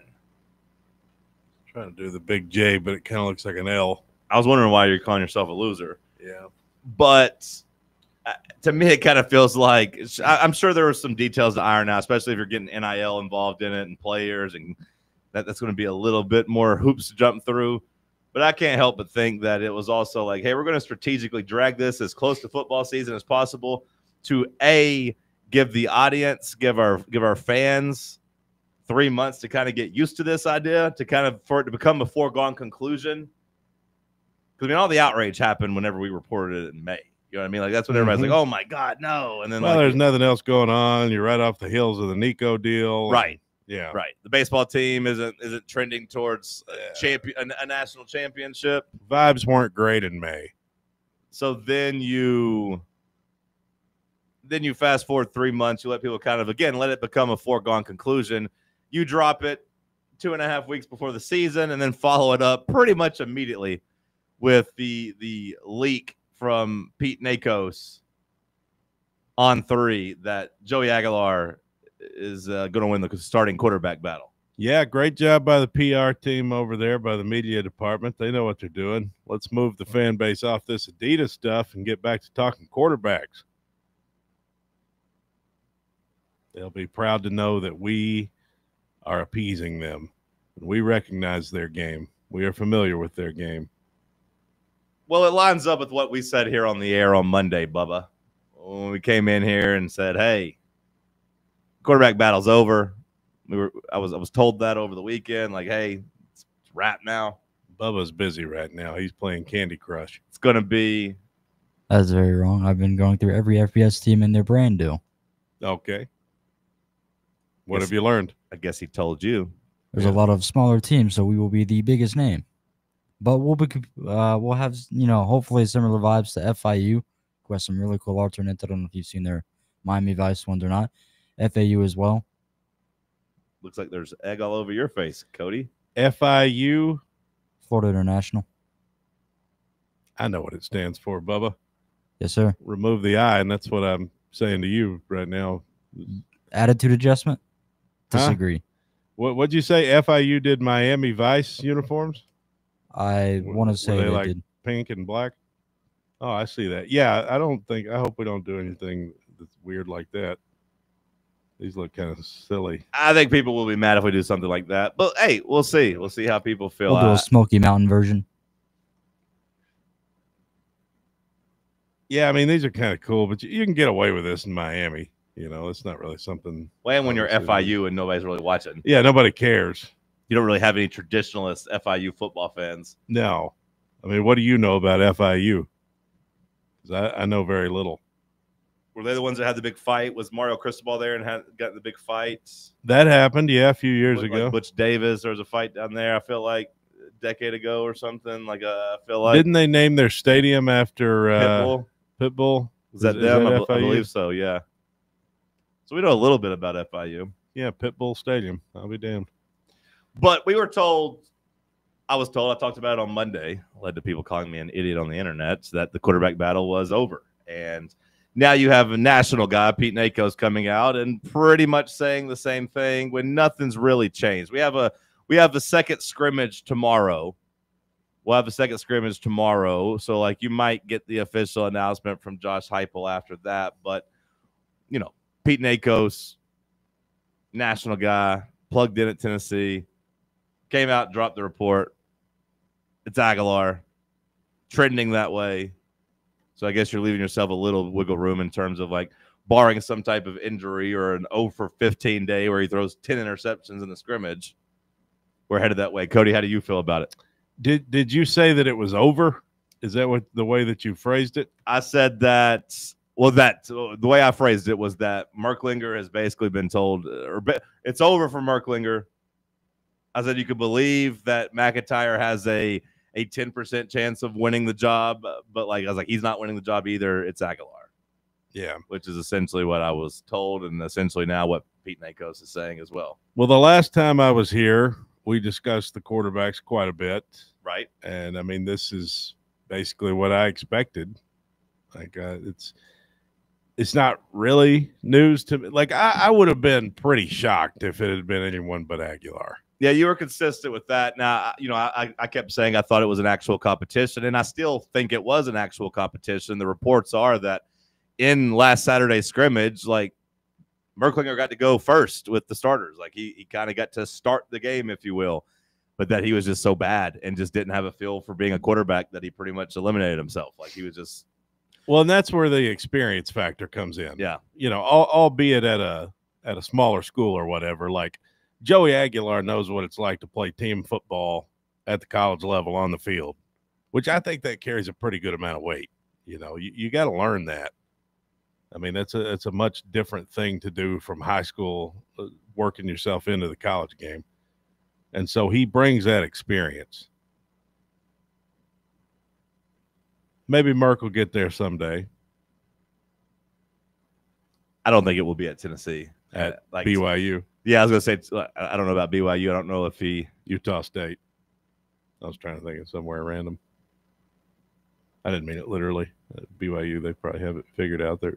I just didn't know his religious background. I didn't know if I don't know why I said BYU. Go there and want to Tulane. I mean, I don't know. He's from Georgia, right? Maybe like Georgia Tech. I don't know. Haynes King. Yeah, we wanted him. We sent him down there. Bobby Dodd, BFL. I don't know. Atlanta, varsity. Georgia Southern, maybe more realistic, but Georgia State. To me, like when Merklinger lost the battle on Saturday, I think that ends his real chances of being a starting quarterback in the SEC, or at least at Tennessee. Like there's a chance, I guess, that he sticks around and wins the job next year after Joey leaves, but like that would be pretty alarming to me that if in 2026 he was our starting quarterback. I would pump the brakes on him. 2026, I mean, yeah, maybe, but I still think there's a good chance he could play this year. Well, the signs that are reporting on Monday was that like on Monday nights, I believe it was Brent Hubbs who said, it could have been Austin, that basically said that now George and Jake are competing for the second spot, and that George, might be the first guy off the bench if Joey gets hurt or benched or anything. So like it had gotten to the point where George had closed that gap. Well, I mean, I've been team George all along. I don't think you could start him. I think he's going to be too inexperienced for that. But I think if the season went off the rails, you could maybe start him, the last couple games, 3 or 4 games, if you were trying to do something to build towards the future or whatever, which I hope we're not in that position. Well, I think there's a good chance you're going to get more than one of these guys on the field. And it may be due to injury or something like that, but I wouldn't completely write off Merklinger just yet in terms of being part of this team, because he's next in line. I mean, him or McIntyre, but I think there's a good chance they'll play. And you never know how it's going to go with Joey. Like, we're not coming into the year where Joey's Hendon Hooker, or I guess Hendon Hooker was a returner in 22, but it's not like you're bringing back a guy you had last year. So he could play poorly. He could get benched. I hope that's not the case, but the fact that you have a quarterback battle is what I mean is I think that means there's a higher chance that multiple quarterbacks play. While like games are still in the balance, or mop-up duty, like getting some fourth quarter run against, bad teams. No, I mean actual games, just because what I'm saying is you're not coming back with an incumbent. Right. You know what I mean? We're like, if Nico had come back, barring injury, obviously Nico's your quarterback. When Hendon Hooker came back in 2022, obviously that's your quarterback. This year, I think because you had a quarterback battle, the chance of the starter being benched at some point is a little bit higher. Sure. That's all I'm saying. So, like, for me personally, I wouldn't write off Merklinger playing at some point. I hope that's not the case. I hope Aguilar comes out and he's really good and whatnot. But, if he comes out and lays an egg against Georgia and the first half against whoever, Arkansas or whatever, he doesn't look good, I mean, at some point, maybe you bring the other guy in. Sure. Now, I would say that unless things change over the next couple weeks, of practices and scrimmages, it would almost be pretty surprising to me if he got benched for Merklinger at this point. Like, to me, like I said, if the season goes off the rails and you want to do the back half of the season with the young guy to see what you have, to see if you can have a spark, former 5-star quarterback, like, to me, that's more likely. I think I lean towards, Jake's time in this town pretty much being over, but we'll see. We'll see. On to Cincinnati. I feel like it was a strategic play by Tennessee. Like, hey, we're going to announce the Adidas, and then here, leak the quarterback. Let's get the field on the field stuff, going again. Let's get that circulating. You think that was a strategic move by the athletic department? Feels that way. Yeah, it's media relations 101. Yeah, feels that way. I didn't pass, but I'm sure it wouldn't be that hard of a class. Bubba, Jackson, either of you have any takes on the quarterback report from yesterday from Pete Nakos? Basically confirmed the sky's blue for me. Okay. Not always. Yeah, take a look outside, like when it's raining, brother. Like when the sky's still blue under those clouds. It's been stormy. Sky's still blue under those clouds. Right. I don't think that's how it works. Above those clouds.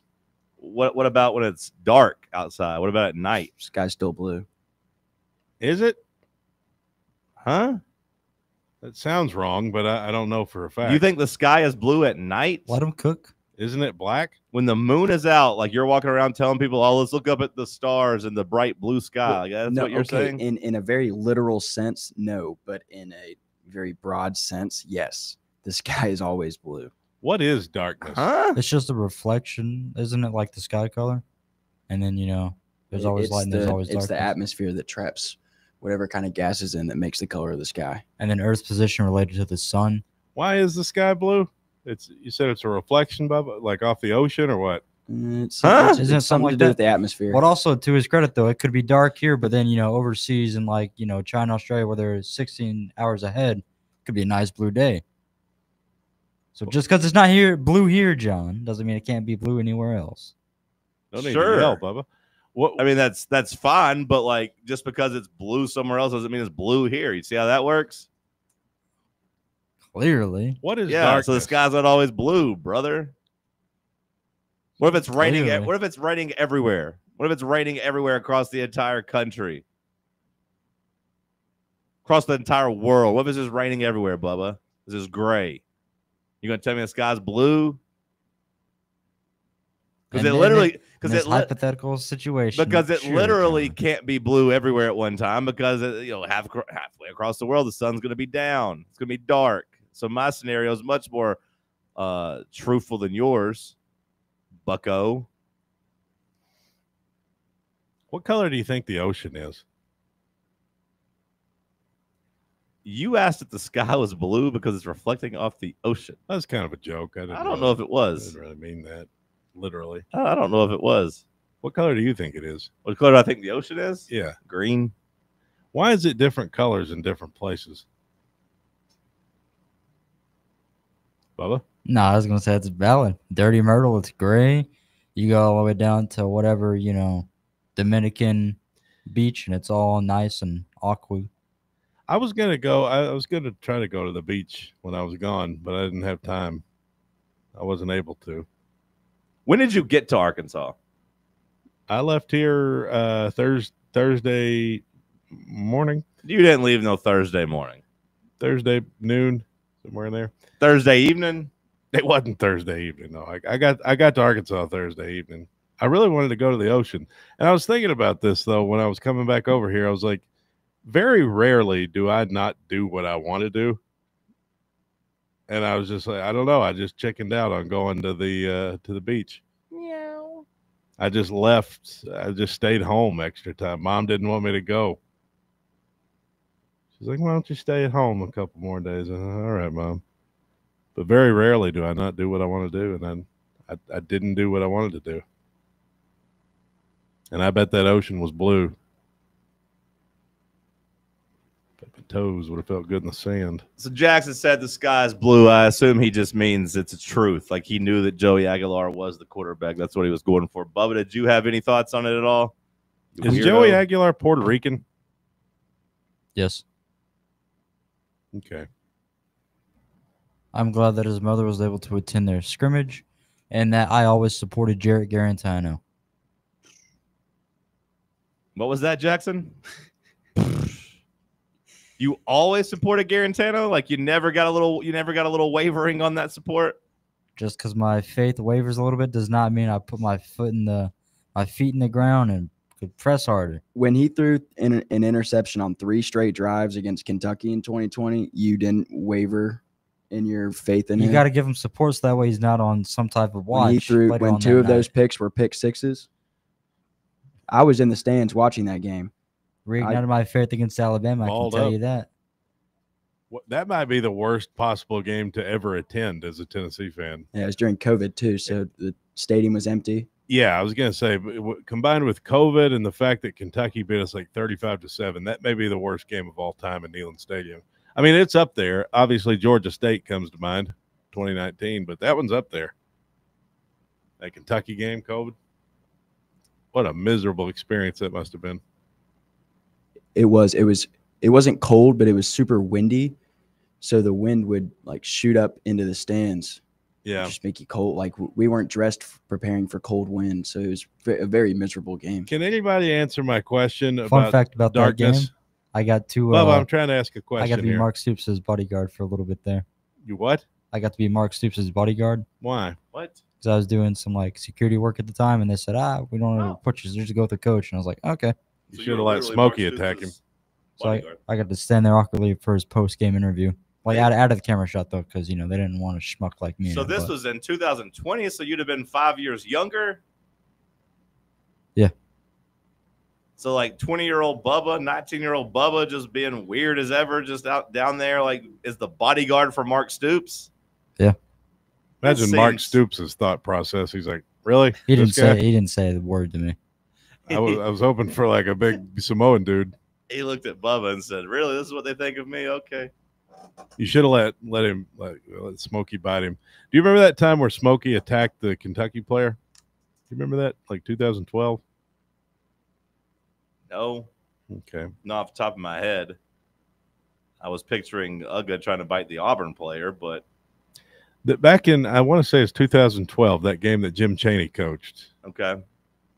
I vaguely remember it now that you mention it, but like I can't picture it at all.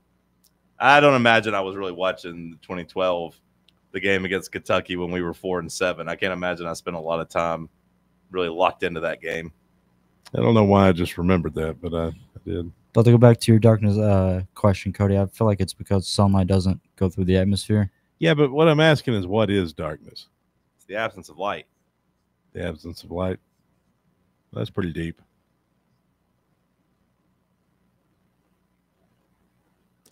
It's vast.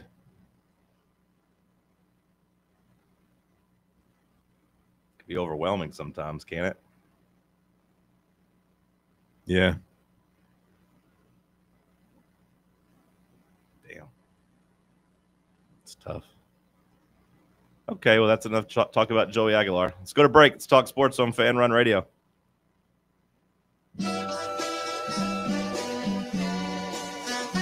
You're listening to FanRun Radio, the sports humans. Barley's has live music on weekends, general team trivia on Wednesday nights at 8 p.m., and now live sports trivia courtesy of the Knoxville Trivia Guys every Thursday night upstairs. The game starts at 7 p.m. and is free to play for everyone, so head on down to the Old City and show off your sports knowledge and win gift cards to Barley's.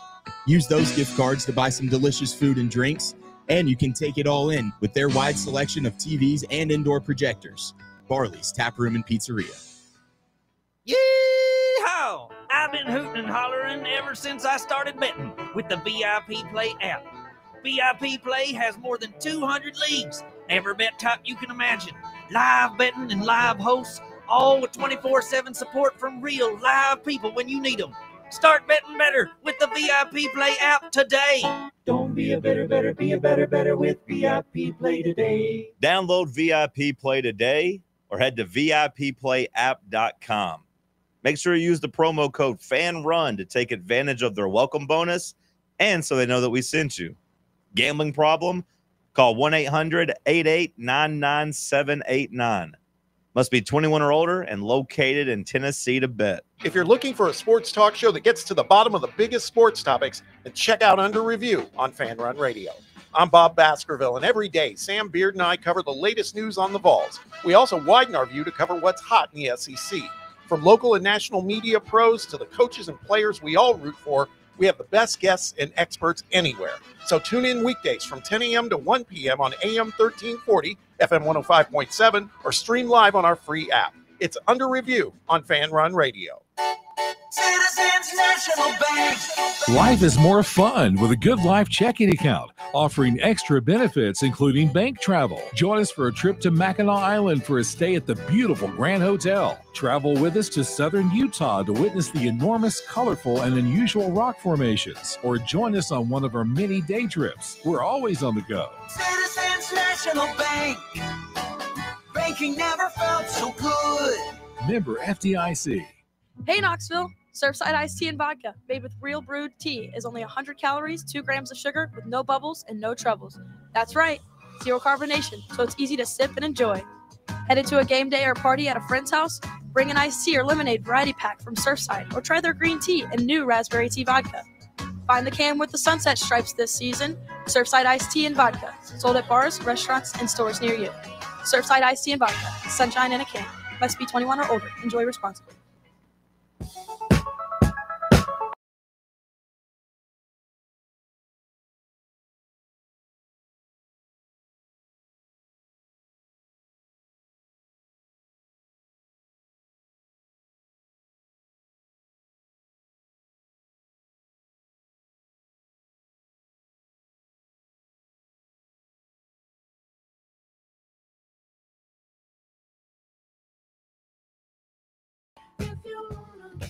Let's go back over and check in on the freaks on YouTube, get some feedback. People are really invested in this this Nike and Adidas, and most people in the chat saying Adidas sucks. Most people saying Adidas sucks. We haven't got anybody that's like, I like Adidas. Have you noticed that? We haven't got anybody defending Adidas. It's just either I like money, it's good for money, or it's Adidas sucks. Yeah, there's no I like Adidas. I prefer Adidas. I don't think anyone has said that.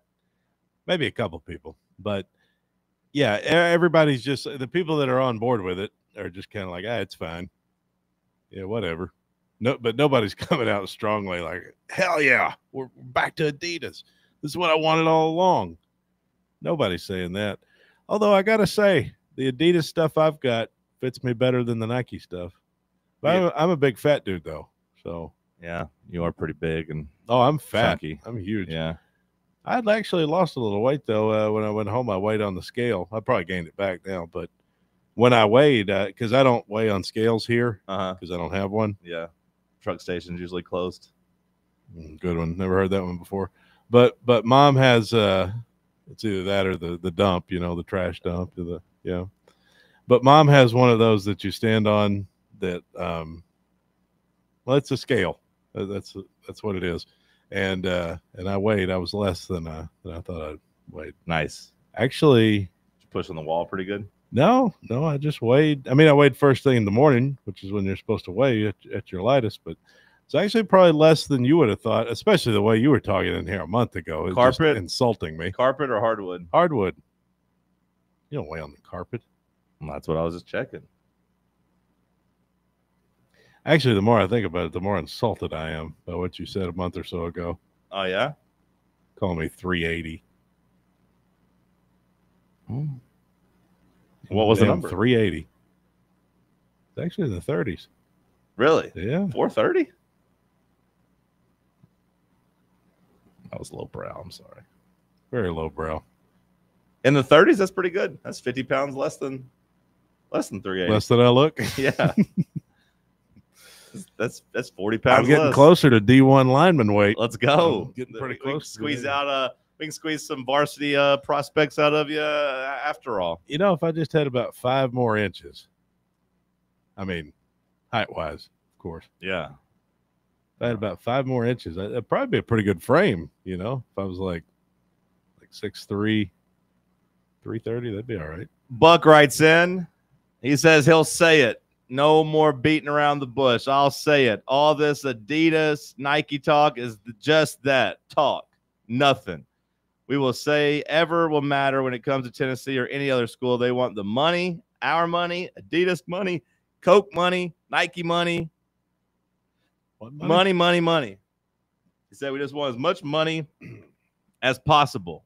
I don't think we're bringing in any Coke money, are we? I hope not. I hope not. Although, in today's NIL landscape, the arms race that it is, if we could align ourselves with some powerful people, where do we draw the line? Would we be sponsored by the cartel? Perry says that this better pull the talent fee off, that Danny better drop the talent fee so that he doesn't have to pay $400 to sit in the upper deck at a Kentucky game. Says drop the talent fee, Danny. No more, no mas. Which, look, I don't think Danny's going to drop the talent fee, but I also think Perry is right. It's like optically, Adidas, this big deal, it's nice.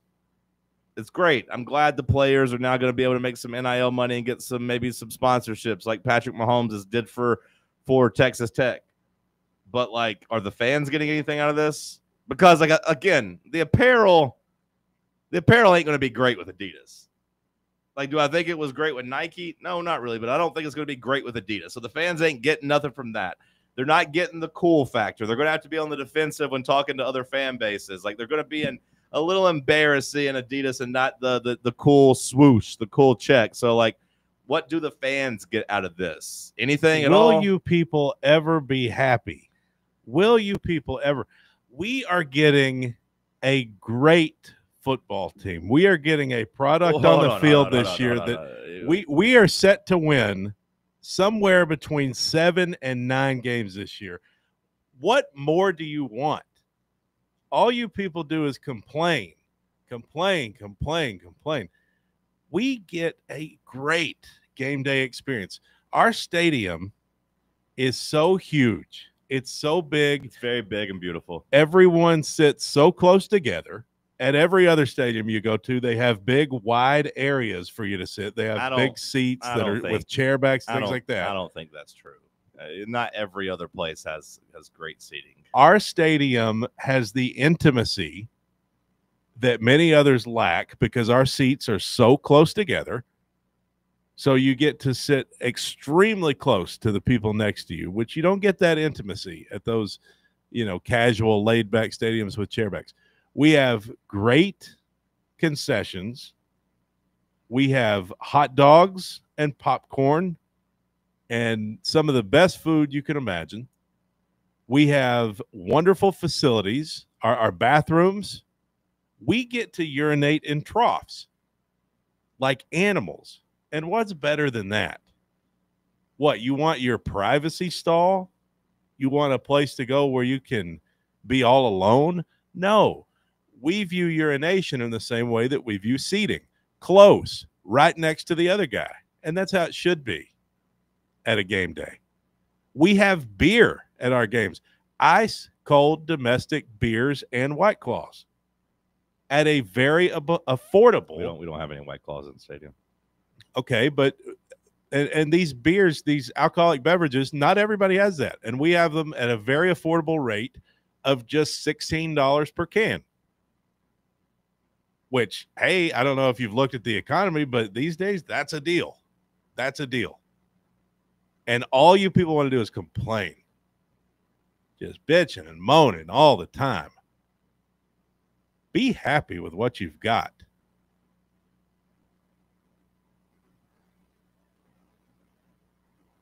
You done? Yeah. I mean, we made the playoff last year. We went to the Elite Eight. We won a national championship in baseball. Like, I mean, we got it pretty good. That's what I'm in saying. These sports. No, you said anywhere from 7 to 9 wins. I mean, the season hasn't played out. Think about how we can good get to 10. We haven't lost. You can count the home games we've lost in basketball and football on one hand. Over what, the last 3 years? How many seasons do you have to go back to get over to basically get over 5 home losses? What did you just say? You can count the losses we've had in basketball on one hand? In football, home losses. Home losses. Home losses. Oh, okay. For the home crowd that you're talking about. Uh-huh. Well, I agree. This is what I'm saying. We shouldn't be complaining. You think you're being cute. What are you talking about? No, I didn't even mention the cell phone reception and how great that is. It's gotten better. It's gotten better. And look, it's fantastic. Our defending champion, national champion baseball team, they had to play like under a construction zone the entire time, like last year. I get it. But, I do think, Bubba, go back, Jackson. No, you don't go back, Jackson. You're going to get us in trouble if you keep messing with that damn computer. You don't touch anything. But, like, basketball home games, how many seasons do you have to go back to get to, like, 4 home losses? Because for football, 2022, 2023, 2024, we only have the one loss to Georgia, right? That's the only game we've lost at home. That's right. All right, Bucko. Hey, you're preaching to the choir here, bud. How about you mention that when you go on your little cute rant? You're preaching to the choir here, bud. I'm telling you right now how great the game day experience is. How many home games did we lose last year in basketball? Not many. I'm I'm talking more so about the football game day experience, but well, the football game day experience has been pretty damn good. You know why? Because I just told you we've lost one game at home the last 3 seasons. I know. That's what I'm saying. That's not what you're saying. I don't know why you're coming at me. You know what you're doing. It is an excellent game day experience. Kentucky beat our ass. Easy, convenient parking and walking to the stadium. Very few hills. Ample parking lots all over the place. What are we supposed to do about ample the damn parking? hills? We have ample parking, and you people want to complain. Just because you got to walk a few steps, I mean, how much easier do they have to make it on you? Some people would say that the walking is good for you. All you got to do is find close parking. It's not that complicated. State Street Garage. And it's a short little jolt to the stadium from the State Street Garage. 4 games. The basketball team's lost at home since the 2022-2023 season. So for 3 seasons, they've lost 4 games. Football's lost 1. So like I said, your 2 main sports, you got 5 home losses between them in the last 6 seasons. How about you show some damn respect? I'm with you. But I get tired when I have to walk to the game. Is that Danny's fault? That's all they do is complain. Is he supposed to get a trolley for you? Right. Yeah, I mean, how much easier could you have it? You got the option to rent electric scooters, don't you? Yeah. Hop on a damn scooter ride over. That's right. Because I care about the product on the field and the court. And again, 5 combined home losses the last 6 seasons for basketball and football. And honestly, like the main thing people complain about is the ticket prices. Oh, my tickets are too expensive. Oh, I can't afford it. I can't take my family of 6 to the game anymore. Quit whining. What's it cost to take a family of 6 and sit at a reasonable family of 6? If you have a family of 6, I don't think you get to complain. 6 is too many. Yeah, I know. That's all these people do. 6 is too many. It's a reasonable. Family of 4, I'll hear about. Family of 6, you should have made some different decisions. You got to leave 2 kids at home. Send somebody to their friend's house. You can probably go to the Georgia game. I would say Georgia game with a family. You want to go to the 6 Georgia game? You think you're entitled to go to the biggest game of the year? I would say you can probably do that for under $2,000. That's ETSU for you, buddy. And again, I'm not going to blame Danny for people not being balled up enough to buy season tickets beforehand. If they really care, they could have got – Danny made it very affordable to get season tickets for people. Very affordable. In 2021, 2022, you could get lower-level season tickets for $600. If you didn't believe in the boys enough to pull the trigger on that, it's kind of on you. I don't have a lot of sympathy for you if you didn't pull the trigger on very affordable season tickets when we had them. I agree, man. Now, if you want to hop on the bandwagon after Danny's got it rolling, that's on you, brother.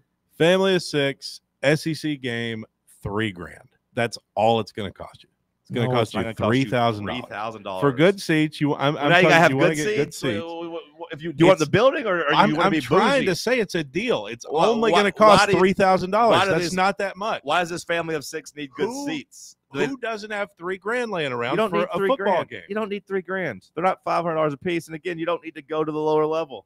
Well, I'm talking about sitting at a decent, every seat in Neyland Stadium's a blessing because you're in. Well, I agree with that. You're in Neyland Stadium. I agree with that. I'm saying it's a deal no matter where you're sitting. So get you some nosebleeds. Sit up top.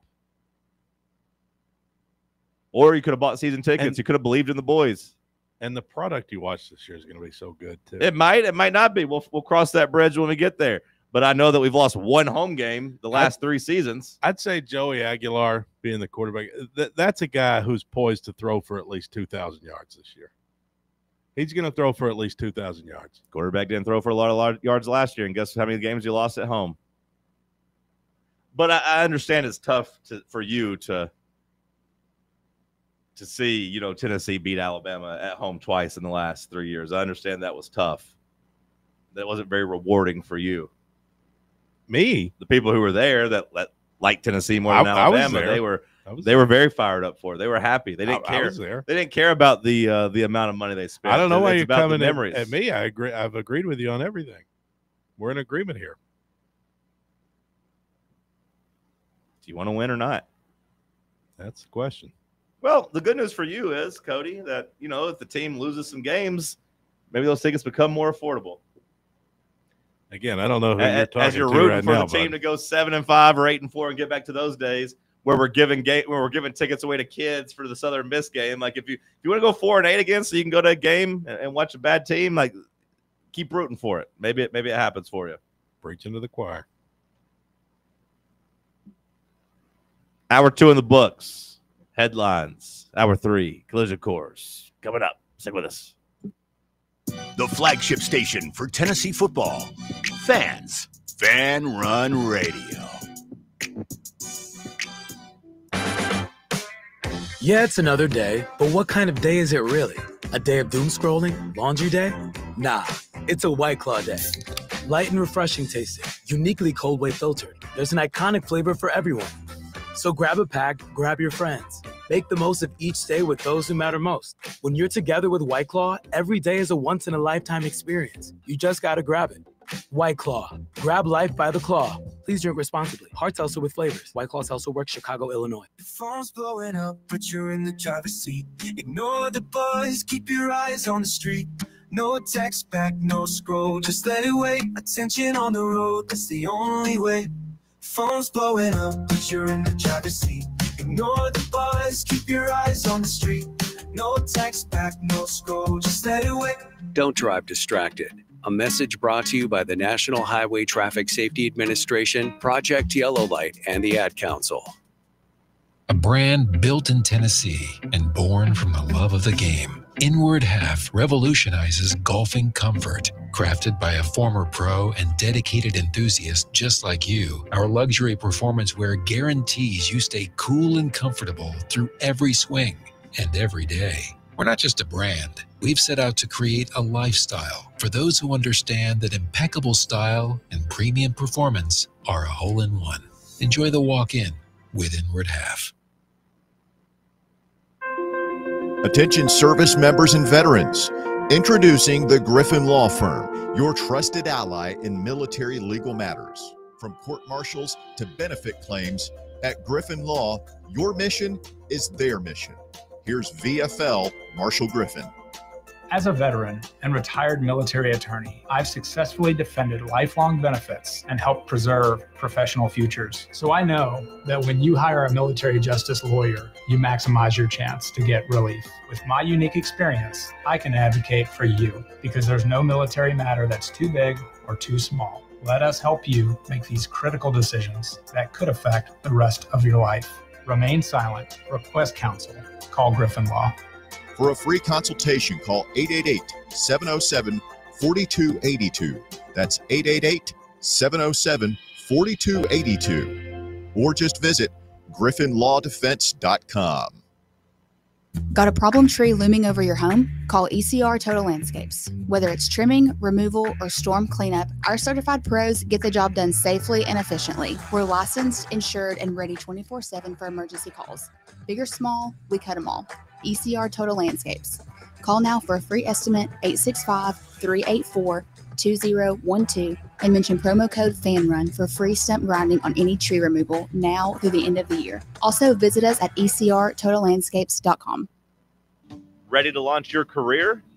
Axle Logistics is a leading third-party logistics company where excellence is an energy. With an award-winning culture, Axle proves that positive outcomes come from a positive environment and a work hard, play hard mentality. At Axel, the drive for success is infectious. And with an uncapped commission structure, hard work isn't just noticed, it's rewarded. For those with big goals and even bigger dreams, Axel Logistics is the place to start your career. You're listening to FM 105.7 and AM 1340, WKGN Knoxville, and W289CU Knoxville, FANRUN Radio.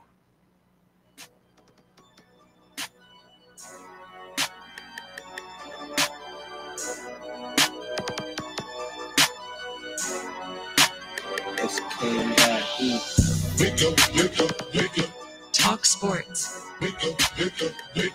Talk Sports. Talk Sports. Talk Sports. Talk Sports from 7 to 10. Overrated, underrated on Wednesday. FANRUN Radio, Talk Sports said, not in my house. I ain't talking to Kimbe. John and Cody out here asking where the ops at. Tennessee Volunteers here for combat. It's the Cherokee Ghost, John Reed and Cody doing everything we can to bring Rocky Top back. Talk Sports from 7 to 10. Never leave a witness, never leave loose ends. Nico ain't nothing but a nuisance. 2026, we ain't making new friends. Talk Sports. Talk Sports. Talk Sports. Talk Sports. Wake up every morning, every day to talk sports. On your cigarette breaker at the golf course. John and Cody talking sports until they draw sore. I was running campus, I was just a sophomore. Talk sports. Talk sports. Talk sports. Talk sports. Talk sports. Talk sports. Talk sports. Talk sports. Sorry, I thought I heard the lyrics still going in the headphones. I'm typing a sternly worded email. They were still going, but it never goes quite that long. Once you get to the cigarette break part of the rap, my fault. I didn't know if you were. Well, I heard him still rapping, but again, I'm typing a strongly worded email. Everybody at the office. Oh, everybody at the office. Yeah, I was trying to get it out and get the sternly worded email out. Is it because of the trash people have left laying around in here? I noticed there's some brain matter over here in the floor. It's either brain matter or a dried cranberry. I'm not sure. Somebody let's drop somebody over here. Somebody that likes trail mix. No, I'm having to. It's got to get on the same page with everybody. Also, I think to answer your question, it was 2016, 2017 was the last time Tennessee lost more than 4 games at home. Because we started off the season with a loss to Chattanooga. Oh, no, I wasn't talking about. I was just saying combined. I'm saying combined, not in one season. I was just saying we've got 5 combined losses. I went back to the season and found when we lost more than 4 at home. But in football or basketball? Basketball. Well, yeah, we sucked in 2016, 17. Yeah, we used to suck. I get that. But thank you. Lost a lot in baseball last year. Yeah, I didn't include baseball. We didn't do so good in baseball at home this year. Surely to God, Tony gets a little bit of a pass after a national championship. Mm-hmm. Still $20 a game. It's still just $20 a game to go there. You could take your family of 4 to a baseball game fairly easily. Your family of 6 can get in for $100 if you time it right. I mean, you keep giving passes. How long of a pass does Tony get? Tony gets about 5 years with me. I mean, how long did Philip Fulmer get? 1 decade? Yeah, we gave Fulmer a decade. I'll give Tony 5 years. All right, let's hit some headlines. All right, thanks, John. You're welcome, man. Well, this crackdown on these fake injuries are among college football rule changes. Officials will be cracking down on players faking the injuries, and also the number of overtime timeouts will be reduced, and referees will use different verbiage when announcing the results of video reviews. These are among the changes for the 2025 season, according to the National Football Foundation, which they announced yesterday. So we pretty much knew this about they're going to crack down on the fake injuries. What's this stuff about the verbiage? So on the injuries beginning this season, if a player on the field presents as injured after the ball is spotted for the next play, that player's team will be charged a timeout. If the team does not have timeouts remaining, it's a 5-yard delay of game penalty. I want to see how this is enforced this year. I'm excited about this. I feel like it's been a real problem in college football.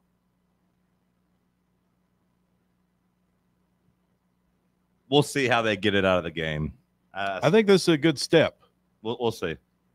You think it's still going to possibly be an issue? It's one of those things that I don't really get too worked up about. All right, then. It's just one of those things I've gotten used to. Like, I mean, don't get me wrong. I was bloodthirsty mad against Ole Miss, but you know, it's just kind of something I've gotten used to.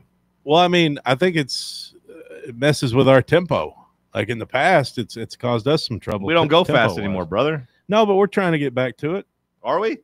That's what Joey said. Okay, well, I hope so. Halsley, I'm referring to. Okay, I hope so. I hope we'll get fast again. I mean, hell.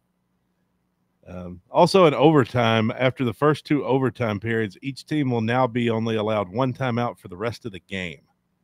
Oh, that's good. Previously, a team was allowed 1 timeout in each overtime period, regardless of how many. Well, I do appreciate that. I get the idea for needing a timeout if you're actually playing from the 25 every time, but just you don't need a timeout before a 2-point conversion. Like, figure it out, bro. Also, here's the verbiage thing I was looking for. Now, after video reviews, if the ruling on the field is not overturned, referees will now announce that the call is, quote, upheld. No more stands. No more more confirmed or stands. No confirmed or stands. We've changed it to upheld. So we don't want to like differentiate between like, hey, no, we're 100% positive on this. The ruling on the field stands. When they say confirmed, it's supposed to imply that they're like 100% sure. When it stands, it just means like, hey, yeah, we didn't have enough evidence to overturn it. I feel like stands hits pretty good for the home team, for the home crowd. Like when you got one that's controversial, you don't know if it's going to go your way or not, and that official comes on and says, the ruling on the field stands. Like we might even be wrong. We might even be wrong about this, but hey, we ain't got enough evidence to overturn it. Yeah. I don't know if upheld is going to hit quite the same. We'll see. So anyway, there's some other stuff, but I'm not going to keep going. Shohei Ohtani. It does make me mad when they say something is confirmed. I'm like, there's no way that's confirmed. Like, there's no way. Like, if you want to tell me you couldn't overturn it, that's fine. But, like, saying it's confirmed, no, that's incorrect. That's wrong. And when they say stands instead of confirmed, I get mad because I'm like, they're just scared to make the decision. They're scared to overturn it. So I do think from a fan psychology perspective, just going with one blanket term is better for everybody. Upheld. Upheld. Now, you can argue about whether or not upheld is the phrase you want, but. Another euphemism. Like when toilet paper became bathroom tissue. When did that happen? Shohei Ohtani pitched into the 5th inning, but the Dodgers were swept and have now lost control of first place in the NL West. How about the Padres? A real surge from the San Diego Padres. Now first place in the NL West. The Padres have hawked them all the way down? It was only 6 weeks ago on July 3rd, the Dodgers held a 9-game league. Yeah, you told me it was over. You said, oh, look at this. Bob Baskerville told me this was the greatest baseball team of all time about a month into the season. And you mean to tell me they're not even the greatest team in the NL West? So since July 3rd, the Dodgers have won only 12 of 33 games. Is that right? So they're 12-21? Oh, goodness. The Padres are surging. I mean, I know they're hot. They've won 5 in a row. But, yeah, they have caught them. They have hawked them all the way down. First place for the Padres. Yeah, how about that? Wow. I noticed we haven't heard you talk too much about the Dodgers, but I haven't been here for a week. I was wondering why, but now I understand. Congratulations. They're only 35.5 games ahead of the Rockies now with how bad they've been playing over the last, month and a half. I doubt they'll fall that far. They're only 35.5 games ahead of them. They take a major surge from the Rockies. Hell, they're not that far ahead of my Reds. That's crazy, too. They're only 4 games ahead of the Reds. Or 4.5 games, but still. That's crazy. Anyways. Congratulations are in store for the honorees at the 48th Kennedy Center Honors, the Kennedy Center Awards. are coming up, and some of the names that will be honored: Sylvester Stallone. I know him. I like him. Yeah. Rocky. That's Rocky 2. Rambo 2, yeah. Rocky 3. Rambo 3, yeah. Rocky 4. Rambo, I don't know how many they did. Rocky 5. First Blood. That was Rocky Balboa. That's my favorite Rambo. Creed. Uh-huh. Creed 2. I don't think he's in Creed 3. Well, spoiler alert. Sylvester is among the honorees, which also include Michael Crawford, Gloria Gaynor, George Strait, country singer, legendary country singer George Strait, and the band Kiss will also be honored. Oh wait, no, he's not dead. He's not dead in Creed 3. He was spending time with his son in Vancouver. Never mind. He's just not in Creed 3. Whew, that was a close one. Kiss? I mean, really? What is this for? The 48th Kennedy Center honors. What is the Kennedy Center, though? What is the Kennedy Center honors? You never see those YouTube videos of like the music performances and stuff from like the Kennedy Center honors that are right? But what is it though? Well, basically, these people go up and sit like in the balconies, and they wear these medals, so the Kennedy these Center like ribbons. For the so Kennedy Center they're honored. For the performing arts. People honor them. So wait, like, is it? It's right there on the. Like, what is Sylvester Stallone going to do? Just sit there and like? Well, yeah, I don't know. It's right there off the river in D.C. Kennedy Center, right when you cross over the Potomac. Apparently, President Trump is the one that picked them all, huh? Yeah, and he's apparently the chairman of the Kennedy Center. Yeah, apparently he's going to be doing the hosting. Okay. So I think when it says hosting, I don't think that means he's going to be on the mic. I think it just means he's hosting them. Maybe I really don't know. And to be honest with you, I don't really care that much. But I wondered if you had any thoughts on, George Strait or Kiss. He also suggested he might choose himself for a future award. Oh, okay. Well, some big news for Kansas. He's even hinted he'd like to see the venue renamed the Trump Kennedy Center. He wants to Trump Kennedy? Trump has made revamping the Kennedy Center and what he calls its woke agenda the center of an ongoing push to overhaul such cultural institutions, such as the National Endowment of the Humanities and the Smithsonian Museums. Okay. Well, the APnews.com has some feelings about it, I guess. Yeah, the woke AP. Big day for Kansas as the Jayhawks receive a historic $300 million gift from an alumnus for a new stadium project and athletic programs. $300 million. It'd be nice if we had an alumnus that would just drop us a cool $300 million. What are they going to use it for? Well, stadium project and athletic programs. It includes $75 million aimed at funding the next phase of the Gateway District and renovations to the football stadium. Okay, well, what about NIL? Does it say he's going to buy players? Is he tired of watching Texas Tech like big boy him? Like he's like, hey, I got money too. I mean, $300 million is crazy. I mean, I understand it's a tax write-off and all that, but that's still a huge investment. Well, they're calling it one of the largest gifts in college athletics history. The remainder is expected to provide long-term support for Kansas athletic programs. So he's giving it to get a new football stadium. Like that's part of it. He wants Kansas football to be a thing now. Like he's trying to buy them some relevancy there. That's nice of him. Yeah. Well, about $75 million of it says will go for renovations of whatever the Gateway District is and the Kansas football stadium. The remainder is expected to be supportive of the athletic programs. So I'm guessing that's NIL. Okay. I mean, it couldn't hurt, Maybe you got to redistribute some funds or something like that, but I'd say that'll help your NIL situation. Caitlin Clark's Taylor Swift prediction came true during New Heights podcast with Travis Kelce. What was that prediction? I didn't see it. What was it?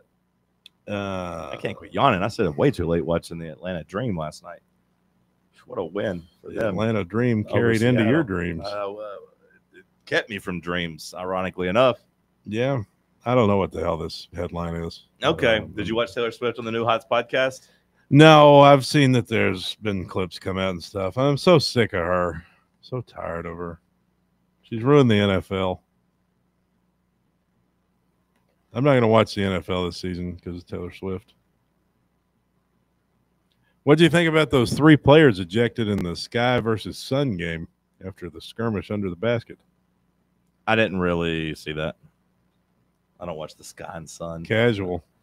That's sicko mode there. It's 2 worst teams in the league, brother. Really? Yeah. The fact that you know even that much. Buddy, I know. I am the go-to authority when it comes to WNBA talk in all of East Tennessee, maybe all of Tennessee. I would say that's probably I don't accurate. think anybody knows more about the league than I do. I'd say that's accurate. Ask me anything. Besides about that skirmish, I didn't see it. Go ahead. Ask me anything. Can you name 5 players for Chicago Sky? 5 players for the Chicago Sky. Ariel Atkins.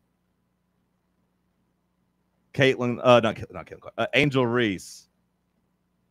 Cardosa. Did I get first names too? Cardosa. No. Camilla Cardosa. I think her name from South Carolina. Haley Van Lith. That's 4. Let's see. Do I have a fifth? Even if you don't, you've proved enough. Yeah. You have to give me a second to think of a 5th. Yeah. You got all day. Well, you got 42 minutes. And then Yeah, I'll see if I can think of a 5th. Okay.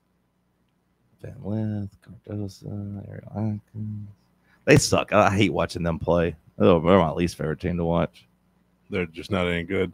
They're not any good. Plus, Angel Reese is hurt. Yeah. That's what she gets for what is that one being that way. Howard? No, not Howard. Anyways, keep going. A fight broke out at the Bengals camp after a rookie roughed up Joe Burrow. A rookie Bengal or a rookie? Was it a different team? Were they doing like one of those scrimmages? Because like the Titans and Falcons got in a fight yesterday, and apparently like Michael Penix was involved in the fight. So like you don't want that to happen. I don't want the Falcons trying to beat Cam Ward's ass. So I'd like the same kind of courtesy. It was their first round pick, Shamar Stewart. Oh, okay. So he's coming in after not getting paid for so long. He's got a damn chip on his shoulder. Okay. He hit Burrow in the midsection after Burrow delivered a pass to Jamar Chase and caused Broadway Joe to go to the ground. Okay. Said he wasn't hurt on the play, thank God, but he could have been. He could have been with a dirty hit like that. What do you make of Shedeur Sanders? He's out. I've been hearing a lot of talk about him the last week. Yeah, me and DeJani talked a lot about him yesterday. But so what are the Browns going to do with these 5 quarterbacks? They need. I came up with the brilliant exit strategy. Somebody needs to get Jimmy Haslam on the phone. I got the way to fix this franchise. He takes 2 of those backups, trades it and like a 4th round pick to the Colts for Anthony Richardson. Bada boom, bada bing. Gross. Then they take their chance fixing Anthony Richardson. They consolidate some of their backup quarterbacks. The Colts get to go with Daniel Jones, and maybe they take Shedeur Sanders and try to mold him. See if there's anything there. I fix both problems. That's my strategy. Because otherwise, like, hey, here's Joe Flacco. Hey, here's Dylan Gabriel. Hey, here's Kenny Pickett. Hey, here's Shedeur Sanders. We got 4 guys that are like a 6 out of 10 at best. That's not going to do anything for you. That's not going to work. Will Shedeur play this year? I don't know, man. I feel like at some point he will, because the Browns are going to be the 2nd worst team in the league, is like how it feels right now with their quarterback position. Now, maybe Joe Flacco can recapture a little bit of that magic he had a couple years ago in Cleveland when he took them to the playoffs. But, like, he was pretty bad with your Colts, right, Bubba? Like, Flacco sucked with them, right? Like, he couldn't play at all. Not to me. Not to you? You liked him? Okay. I mean, I appreciated watching him throw the ball deep. Like, he was throwing to that little white receiver you guys got. Is it Alec Pierce? Alec Pierce from Cincinnati. Yeah, he was throwing him the ball a lot. Like, they would connect on deep balls. I was like, oh, that's kind of cool. But then he'd throw an interception, and they would lose. And Flacco was like, at least I'm throwing the ball down the field. Let's see what we got. So, like, yeah, I mean, I think it's pretty bleak in Cleveland. So, I think at some point Shedeur will play. One more headline for you. Some big local news. Southwest Airlines is coming to Knoxville. Oh, nice. To the McGee-Tyson Airport. Nice. That is good news. Bringing service to 4 exciting destinations, it says. Now, tell me if you're excited about these destinations. Okay. Somewhere in Texas. Dallas. Okay, yeah, I'm excited about that. Nashville. I was going to guess Nashville. You know, who flies from Knoxville to Nashville? I fly from. Oh no, I don't fly. I was going to say I fly from Knoxville to Atlanta, but that's just if I'm connecting somewhere. I don't actually fly to Atlanta. Yeah, that seems weird. But hell, I mean, if you got to get somewhere in a pinch, although it takes as long to go to the airport and go through security, I don't know. If you got to fly a kid, maybe.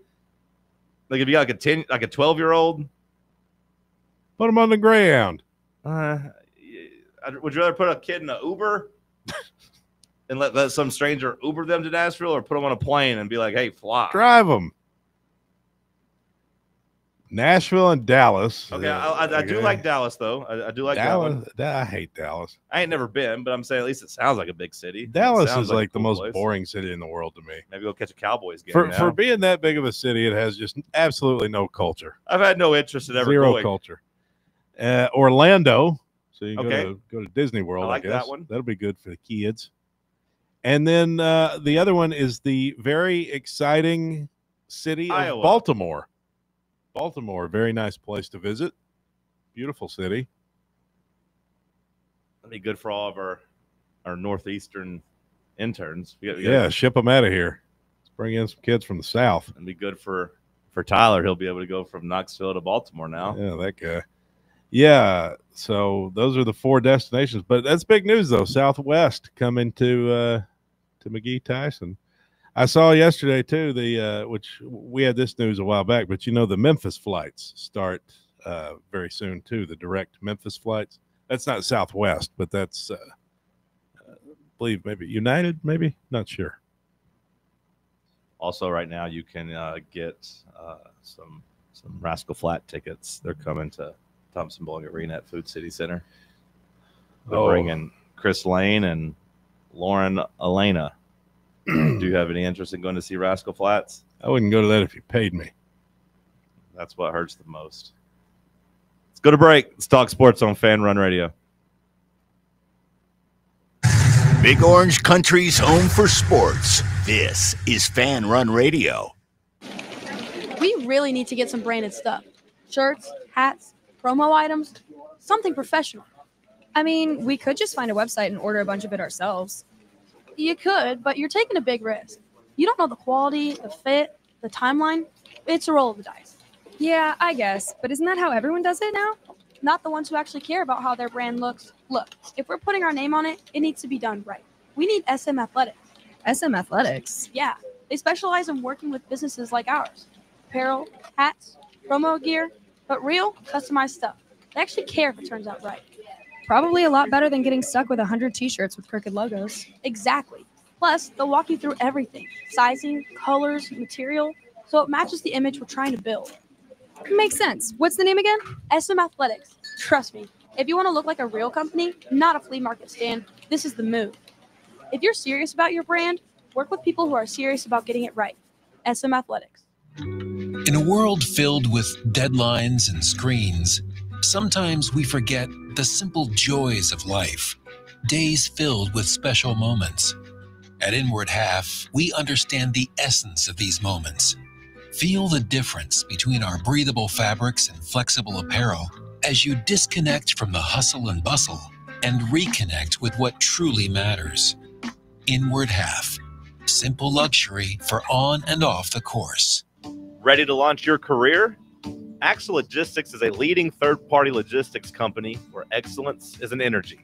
With an award-winning culture, Axle proves that positive outcomes come from a positive environment and a work hard, play hard mentality. At Axle, the drive for success is infectious. And with an uncapped commission structure, hard work isn't just noticed, it's rewarded. For those with big goals and even bigger dreams, Axle Logistics is the place to start your career. Are you looking for a treat that will knock it out of the park at the next watch party? Just like your favorite baseball team, Crumble brings the best lineup week to week with an expanded roster that includes key lime pie, strawberry cake, or my personal favorite, Monster featuring M&M candies. Let Crumble treat you to the best cookies in the game. Download the Crumble app and start earning rewards. You can even vote monthly on what flavors you would like to see at any store of your choice. Warmer weather is here, so get to the ballpark, but don't miss the cookies. Hey there, everybody. My name is Linda, And Talk Sports is my favorite radio show because them boys give me what I need. They don't pull any punches. They tell it like it is.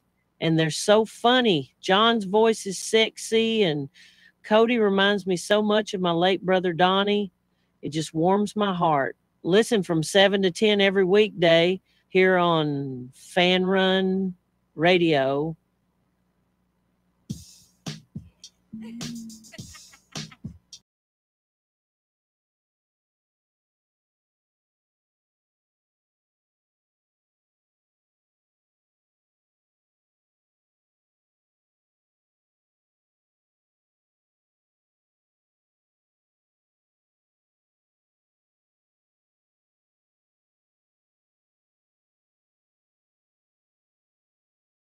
Bubba, you got any games for us?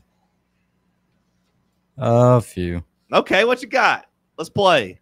We could do some capper facts because it's Thursday. With Bacardi, dog. But if we're being honest, I just haven't felt too controversial for capper facts on this Thursday. So the topics might not be plentiful. You know, the well might not be full of water. Brother, here's what I'll say. After trivia, the bar is the floor. So And I kind of giving us anything is better than that trivia you gave us on Tuesday. I've gotten so many messages from people about that. You know, the worst thing is you banned me from it, and then look, brother, I give you credit. Look, I try to be fair. I tell everybody, like, hey, I give Bubba credit for being able to fill in because Jackson promised us he was going to have trivia. He told us we were going to have trivia.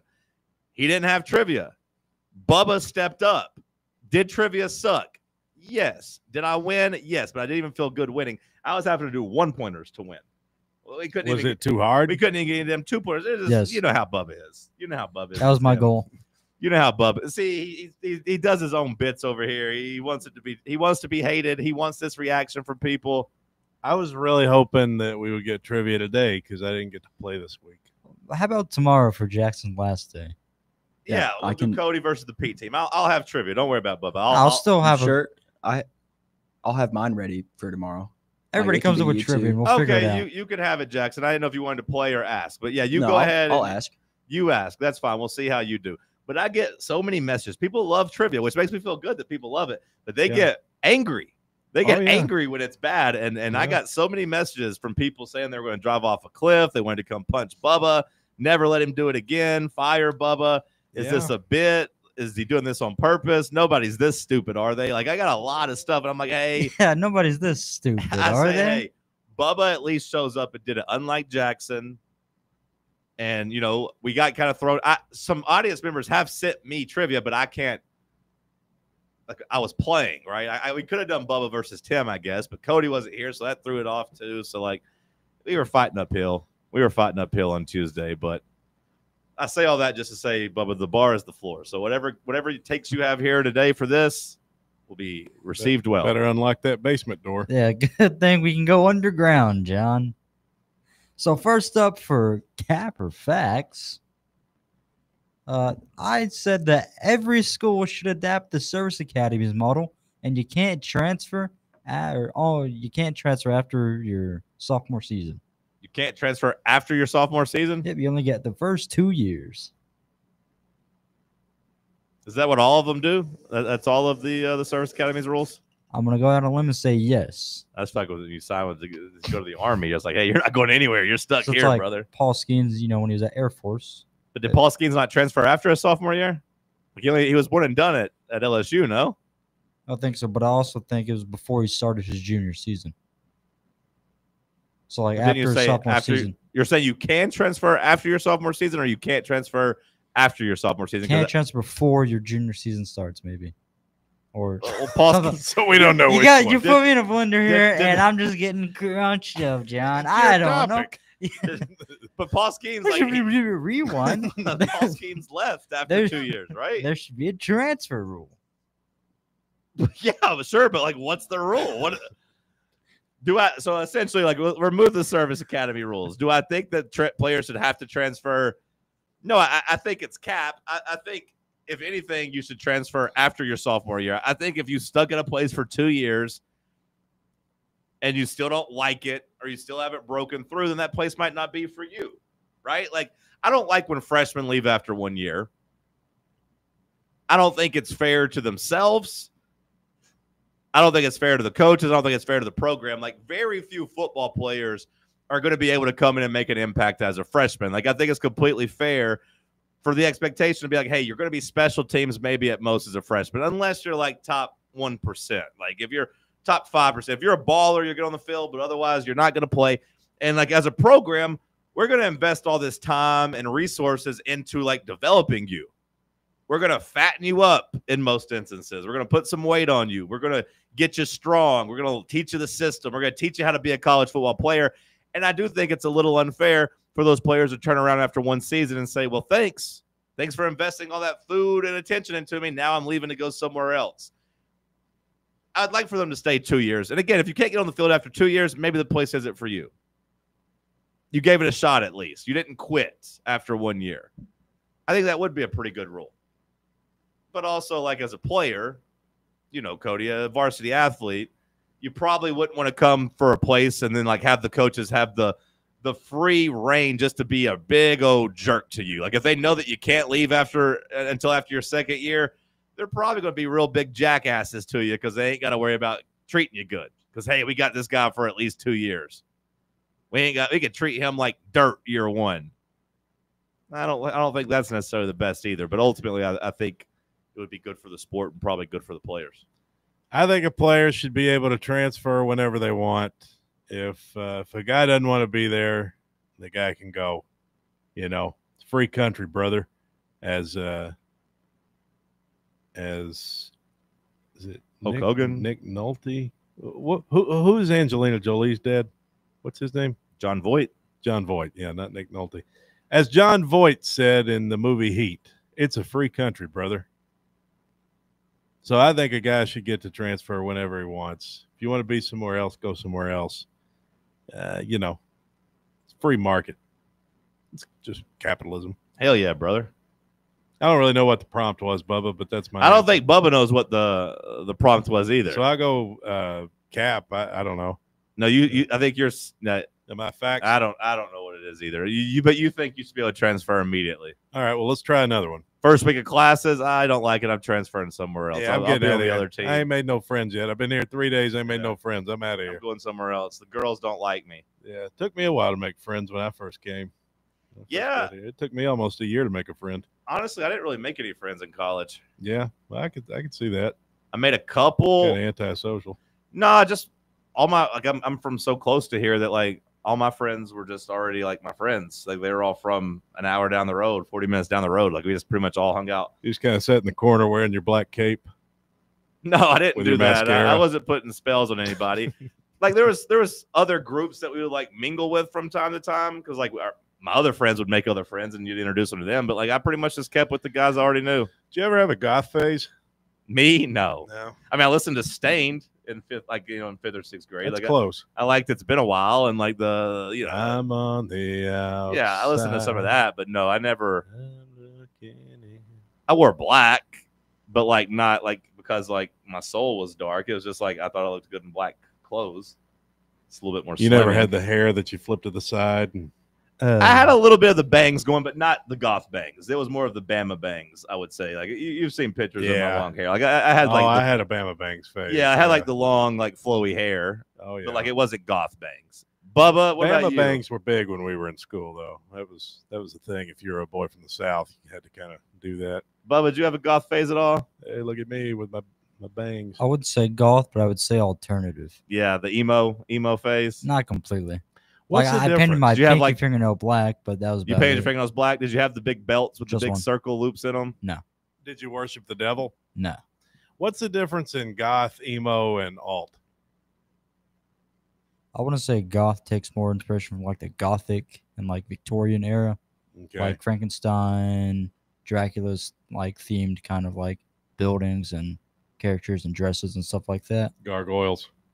Sure. Emo is just Now, emotional. do they worship the devil? I hope so. What? Huh? Somebody's got to. What the hell? I don't know. Jackson. Cleanse that room in there. Jackson's left speechless. I mean, I don't think Bubba did us too many favors by saying like about the buildings and gargoyles when it came to Gothic, because like I think you're asking about. I think he's thinking of architecture. Yeah, I think you're like he's talking about like the time period, and I think you're just talking about the people. Right. Yeah. I think Gothic. Yeah, like the kids on South Park, like they're Gothic, right? Yeah. The one crew. They have a. There's a whole beef. episode about goth versus emo. Right. Yeah. Like those one kids are goth kids. It's like dark, pale. The world's gonna end. Like they're all. Like it's just they do kind of maybe like the darkness more. Emotional kids, emo kids, they just want attention. Is what I would kind of say about them. Like their whole thing is like, oh, society's been mean to us. Our parents don't love us. Are there goth adults? Goth adults, like we think of it as a phase when you go through school, but like when you become an adult, is there? That's a good question. There are goth adults, but and I'm here to find them. They don't come out. They don't come outside really, except the women, the big busty goth women. They like to go to like weird bars and stuff. And Bubba's there just licking from a bowl like a dog, lapping up water. Yeah, I don't know if there's. I don't know. I don't know if like kids make it to like emo adults. I don't know if there's any emo adults out there.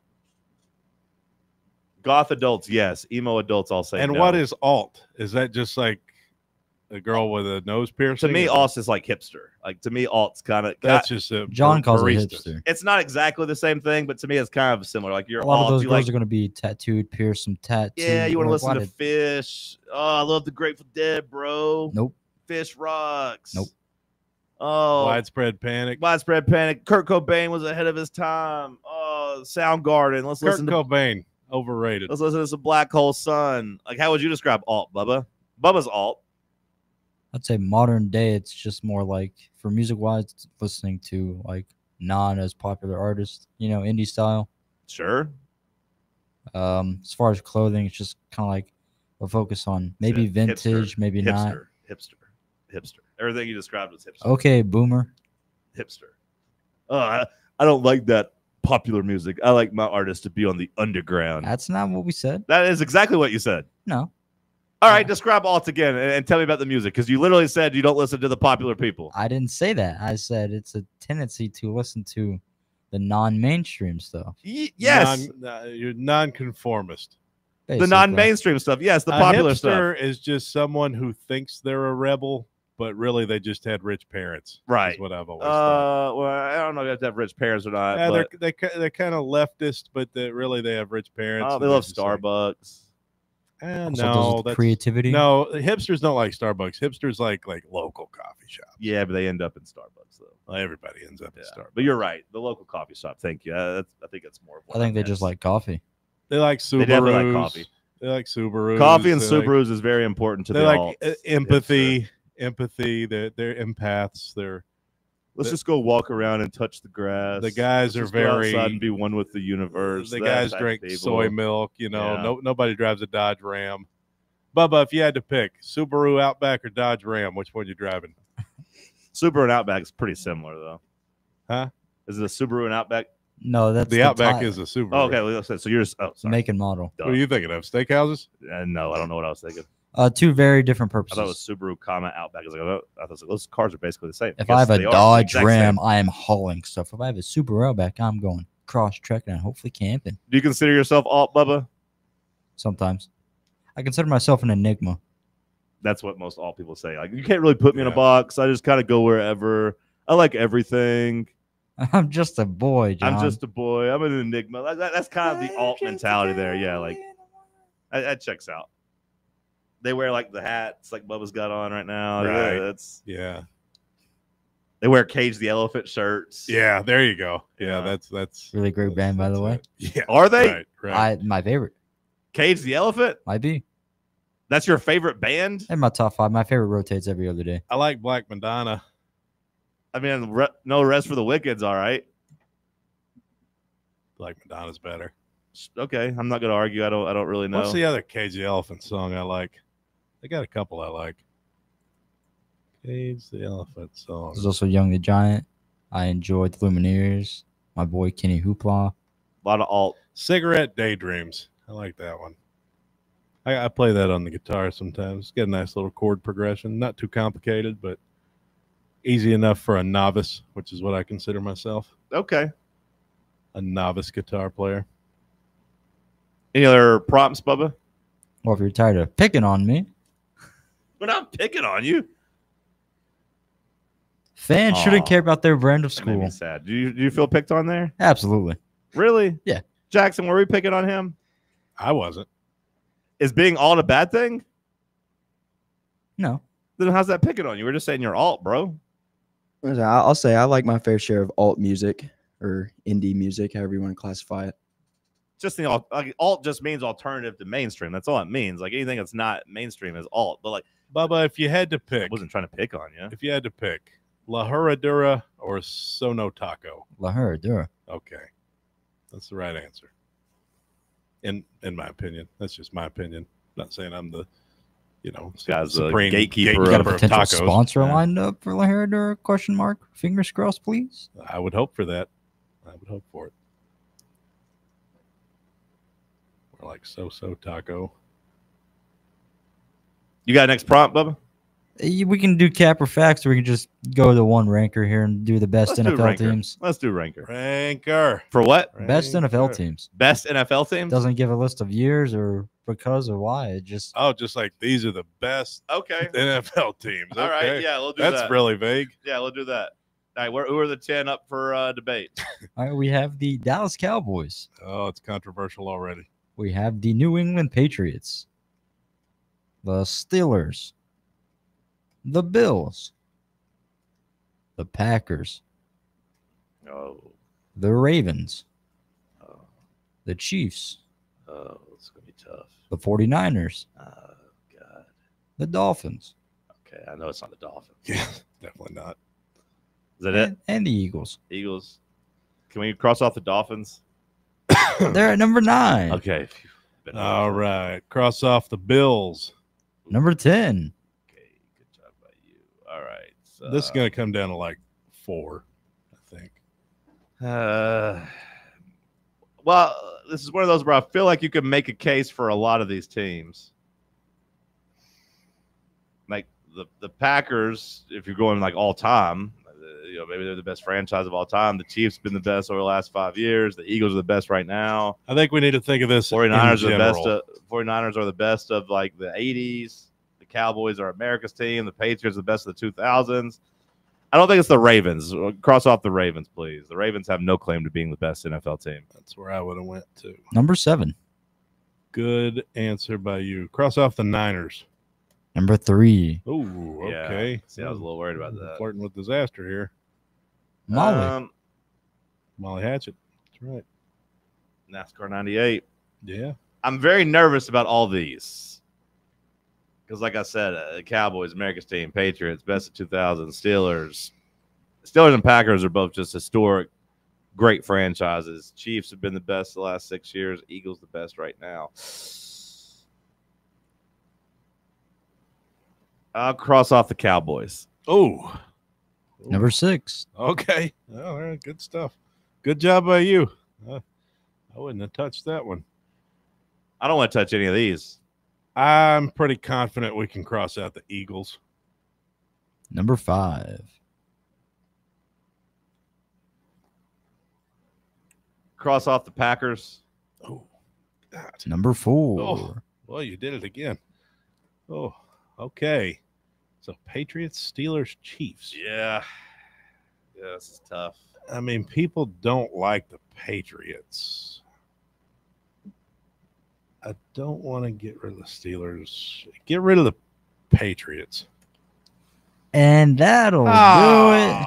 Darn. Patriots were number 1. They had 20 years of dominance. I know, but Mohawk. people hate them. I thought maybe Well, it's fine. It's not the most beloved team. Well, I thought that maybe had Number something to do 2 with it. was the Steelers, and all the way at 8 was the Chiefs. Okay. Son of a gun.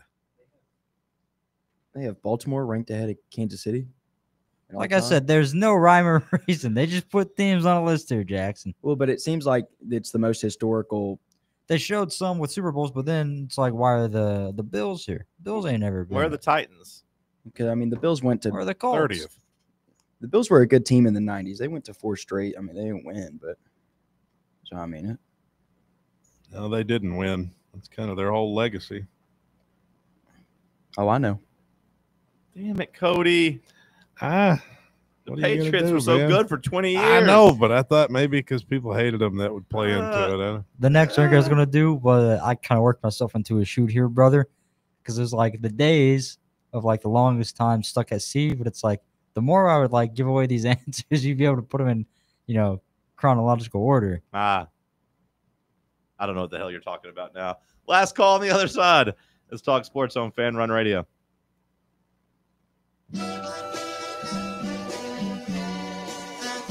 You're listening to Fan Run Radio, the sports humans. Rickard Ridge Barbecue, located in beautiful Cove Lake State Park. Rickard Ridge is home of the best ribs in the volunteer state. Smoked daily by pitmaster Mark Rickard.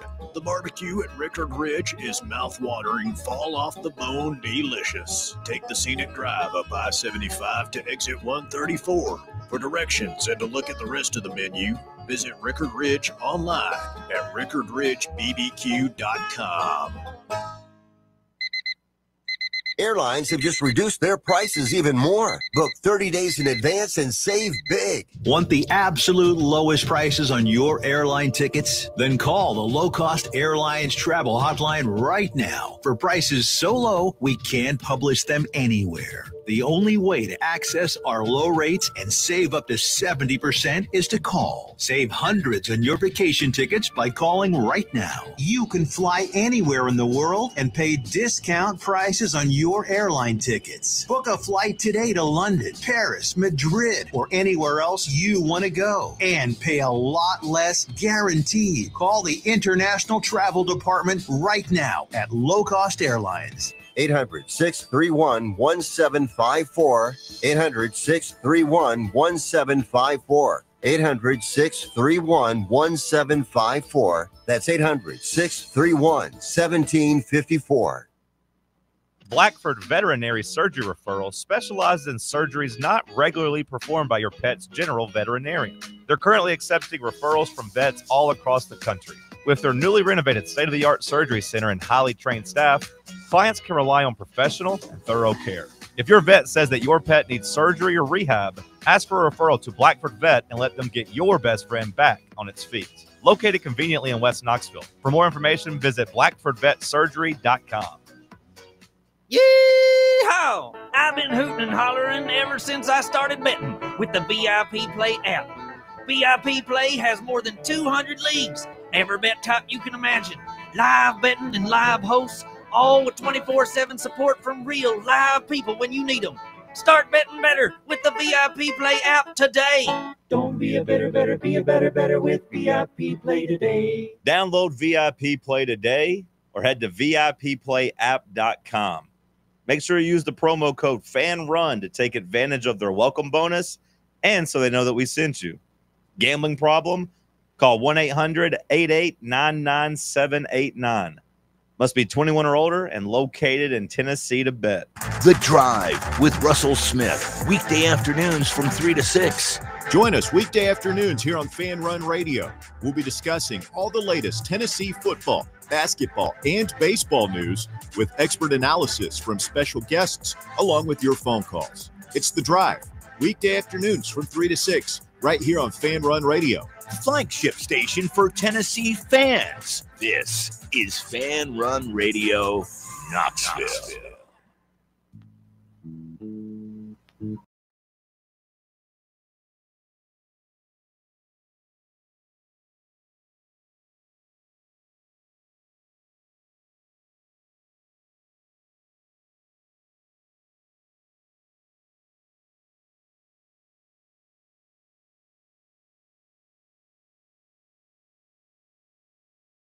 Call here on the program.